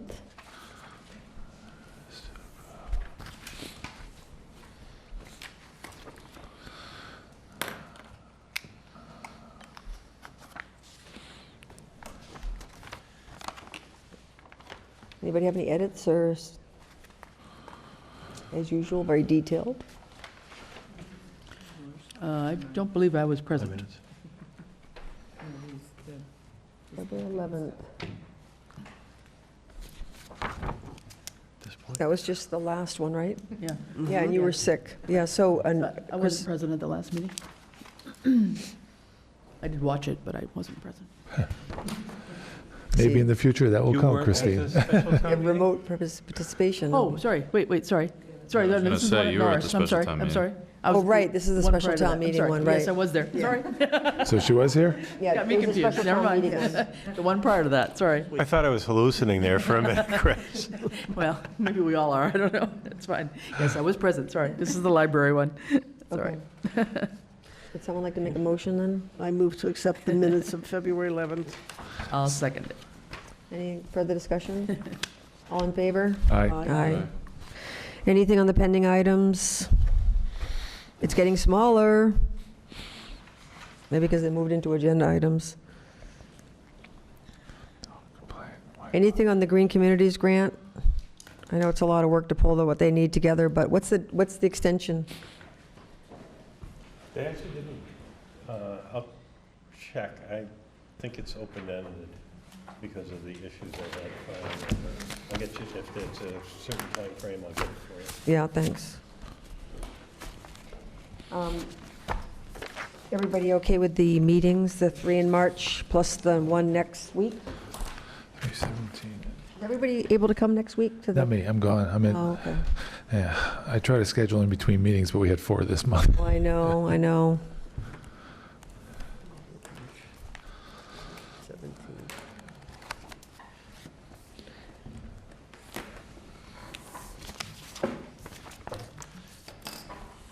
Any questions about the calendar? No. And just to note, Concom is going to meet on March 2nd, so that's right before our next select board. March 2nd? Yeah. Okay, so they can Yeah. address, you can ask, Ed will ask them to be, put that in the agenda. Could I just ask what the plan will be for next meeting? Will we expect the Pioneer Valley Planning Commission person to facilitate the 3-committee meeting? Kind of hope so. I think we'll try and find that out a little bit on Thursday when he comes to us and see what, when the clock starts ticking, I assume is Thursday night when he shows up. And to see how he wants to put a process together where we can all the 3 committees can provide input into the terms of reference and deliverables and expectations. So I would think so. That Okay. would be my hope, yeah. Okay. And I'll just post a very generic, open agenda. So I think it's just, What? I'm sorry, what? Oh, sure. yeah. Oh, sure. Yeah, I think so, yeah. I mean, I think each of the 3 committees have actually posted already, have they not? I believe. Yeah. I know Select Board has, I know, Impact has. I think MPI has. MPI has. Yeah. I didn't notice if planning had yet or not. But they're all listed under our posting anyway as a joint meeting, too. Okay, I don't see planning board, I tell you that, it's true. Your meeting tomorrow night for planning? Yep. Could you mention that about Yep. posting it? And I will send out, like I mentioned, I think I'll just send it to everybody, especially if John's not going to be able to come next week, because the committee all did chime in on priorities. Yep. And I just want that, because the master plan is great, but it's also older at this point, and I think that it would be good to include in the meeting what the select board had originally created based on, and we have to figure out a way to get more listed input from the public. Okay, open time for the public. Select board reserves a portion of their meeting, blah, blah, blah. I don't have to read the whole thing, do I? No. Okay. Hi, Tammy. Lunas 298 College Highway. I just want to remind people that tomorrow, February 19th at 6:30 in the Edwards Library is a Celebrate Southampton meeting. We're going to be going over more of the plans that are happening and trying to finalize a couple other things that are happening. So if you can come, we'll be in the library. So it's 6:30? 6:30. Yeah, I had 6, okay. Yeah. It went to 8:30 last time. I got planning at 7, so. Okay. Thank you. Yep. Could I just mention that I don't know, go ahead, Bob. I just wanted to mention that, did we make the motion to say that we approve these pending finance committee? We didn't say that. Okay. We did that, but when she read it, she did not say that. But I put it in there anyways. Okay. But people are willing to change the motion and second it? And Yes. everybody's Yes. in favor? Okay, good. Yes. I just want to mention that. Thanks. Hi, Bob. Bob Fletcher, Gun Road. I wanted to ask the board, reading over Article 17, the town meeting, listening to your meeting earlier, saying that you're going to reach out to the Planning Board and the Conservation Commission. But the question clearly states, and it was a unanimous vote, that this board was given the authority to deal with this land. So my question is, why are we now reaching out to other boards for this? Mr. Martin, you made a comment about if you were in a butter, you could make an agreement to come onto the land and farm it. My argument with that there is that my wife and I were given 2 farming easements to continue farming the land that are at the Registry of Deeds, and we don't lose that if somebody else should purchase this land. We still can't be booted off the land. Yeah. This is why this thing becomes so complicated. So I kind of have a problem with that. When I look at the map, my question is, how far reaching are the abutters to this land? Do they have to be people that their property line touches this? In the case of this, I have one abutter to the back He can access this land, but he still has to step on my land because everything comes to a point. So he'd still have to step on my land to get onto this land to access it from the back. There's kind of the way the front of this was done, you can access it from either side, but you're still stepping on my land to get to it. And so I'm wondering how we're going to resolve this if somebody else becomes the owner of this property. If I'm not the owner of the property, my wife and I, were instructed by the federal bankruptcy court to care for this land as we have for the last 20+ years at no cost to the town. Do I have the right to come to the town and ask for some compensation for taking care of your land for the last 20 years? I think they're all valid points. I'm not sitting there trying to grind anybody on this. But the reason that we're in this predicament is because the town's attorney, who got paid well, didn't do his job, period. And I feel like my wife and I are paying the price for your attorney's shortfalls. This goes back to originally? The attorney, Ed Etheridge from Northampton, who was taking care of this, didn't do his job, period. So I know you have to do what you have to do. But my question is, when it comes to abutters, how far-reaching are abutters? Abutter is an abutter, is it not? By definition, just touch the land. Yeah, I guess it could be a moot question in the sense that if it's posted out there, anybody could see it and say, yeah, you know, I'm interested. But to your point, if you can't get to it, the interest level is going to be very low. But if somebody really wanted to be a thorn in my side, my question to the town is, if a third party comes in and purchases this, there's no way for the town to police them to address the concerns which I brought to the board before this whole thing started. And they can sit there and this can continue to be festering, and we still don't come up with a solution to the problem. I guess my personal opinion is we may have to make sure whatever we put as restrictions on that land address the issues, your issues too. And I guess my question to the board is, how do you hold someone's feet to the fire when it comes to that? Yeah. I don't have an answer off the top of my head. Those are my concerns. Thank you.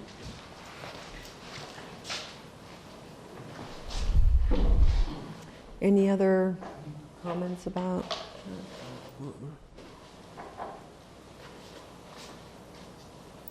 Well, I think they're good points, Bob.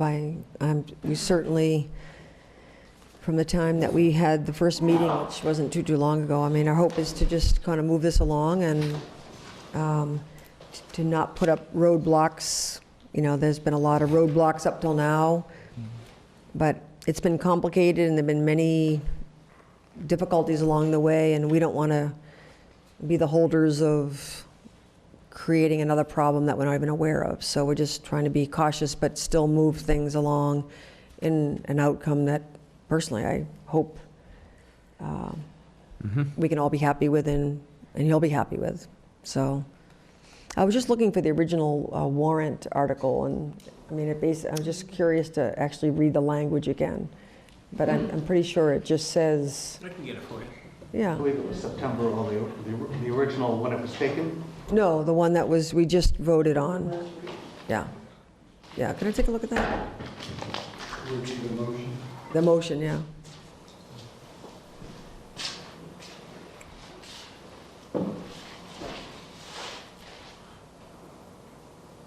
Move that the town vote to transfer the care, custody, and control of that property located at 93 College Highway described in a deed recorded with the Hampshire Registry of Deeds containing 8 acres more or less from the Select Board for general municipal purposes, and authorize the Select Board to convey said property on such terms and conditions and for such consideration as the Select Board deems appropriate, including reserving such drainage easements as the town may require, and to execute such documents that may be necessary to carry out the purpose of the article.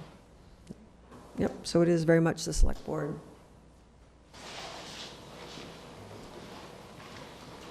Any other comments or suggestions? Would that? Sorry, Tamara Willis, 298 College Highway.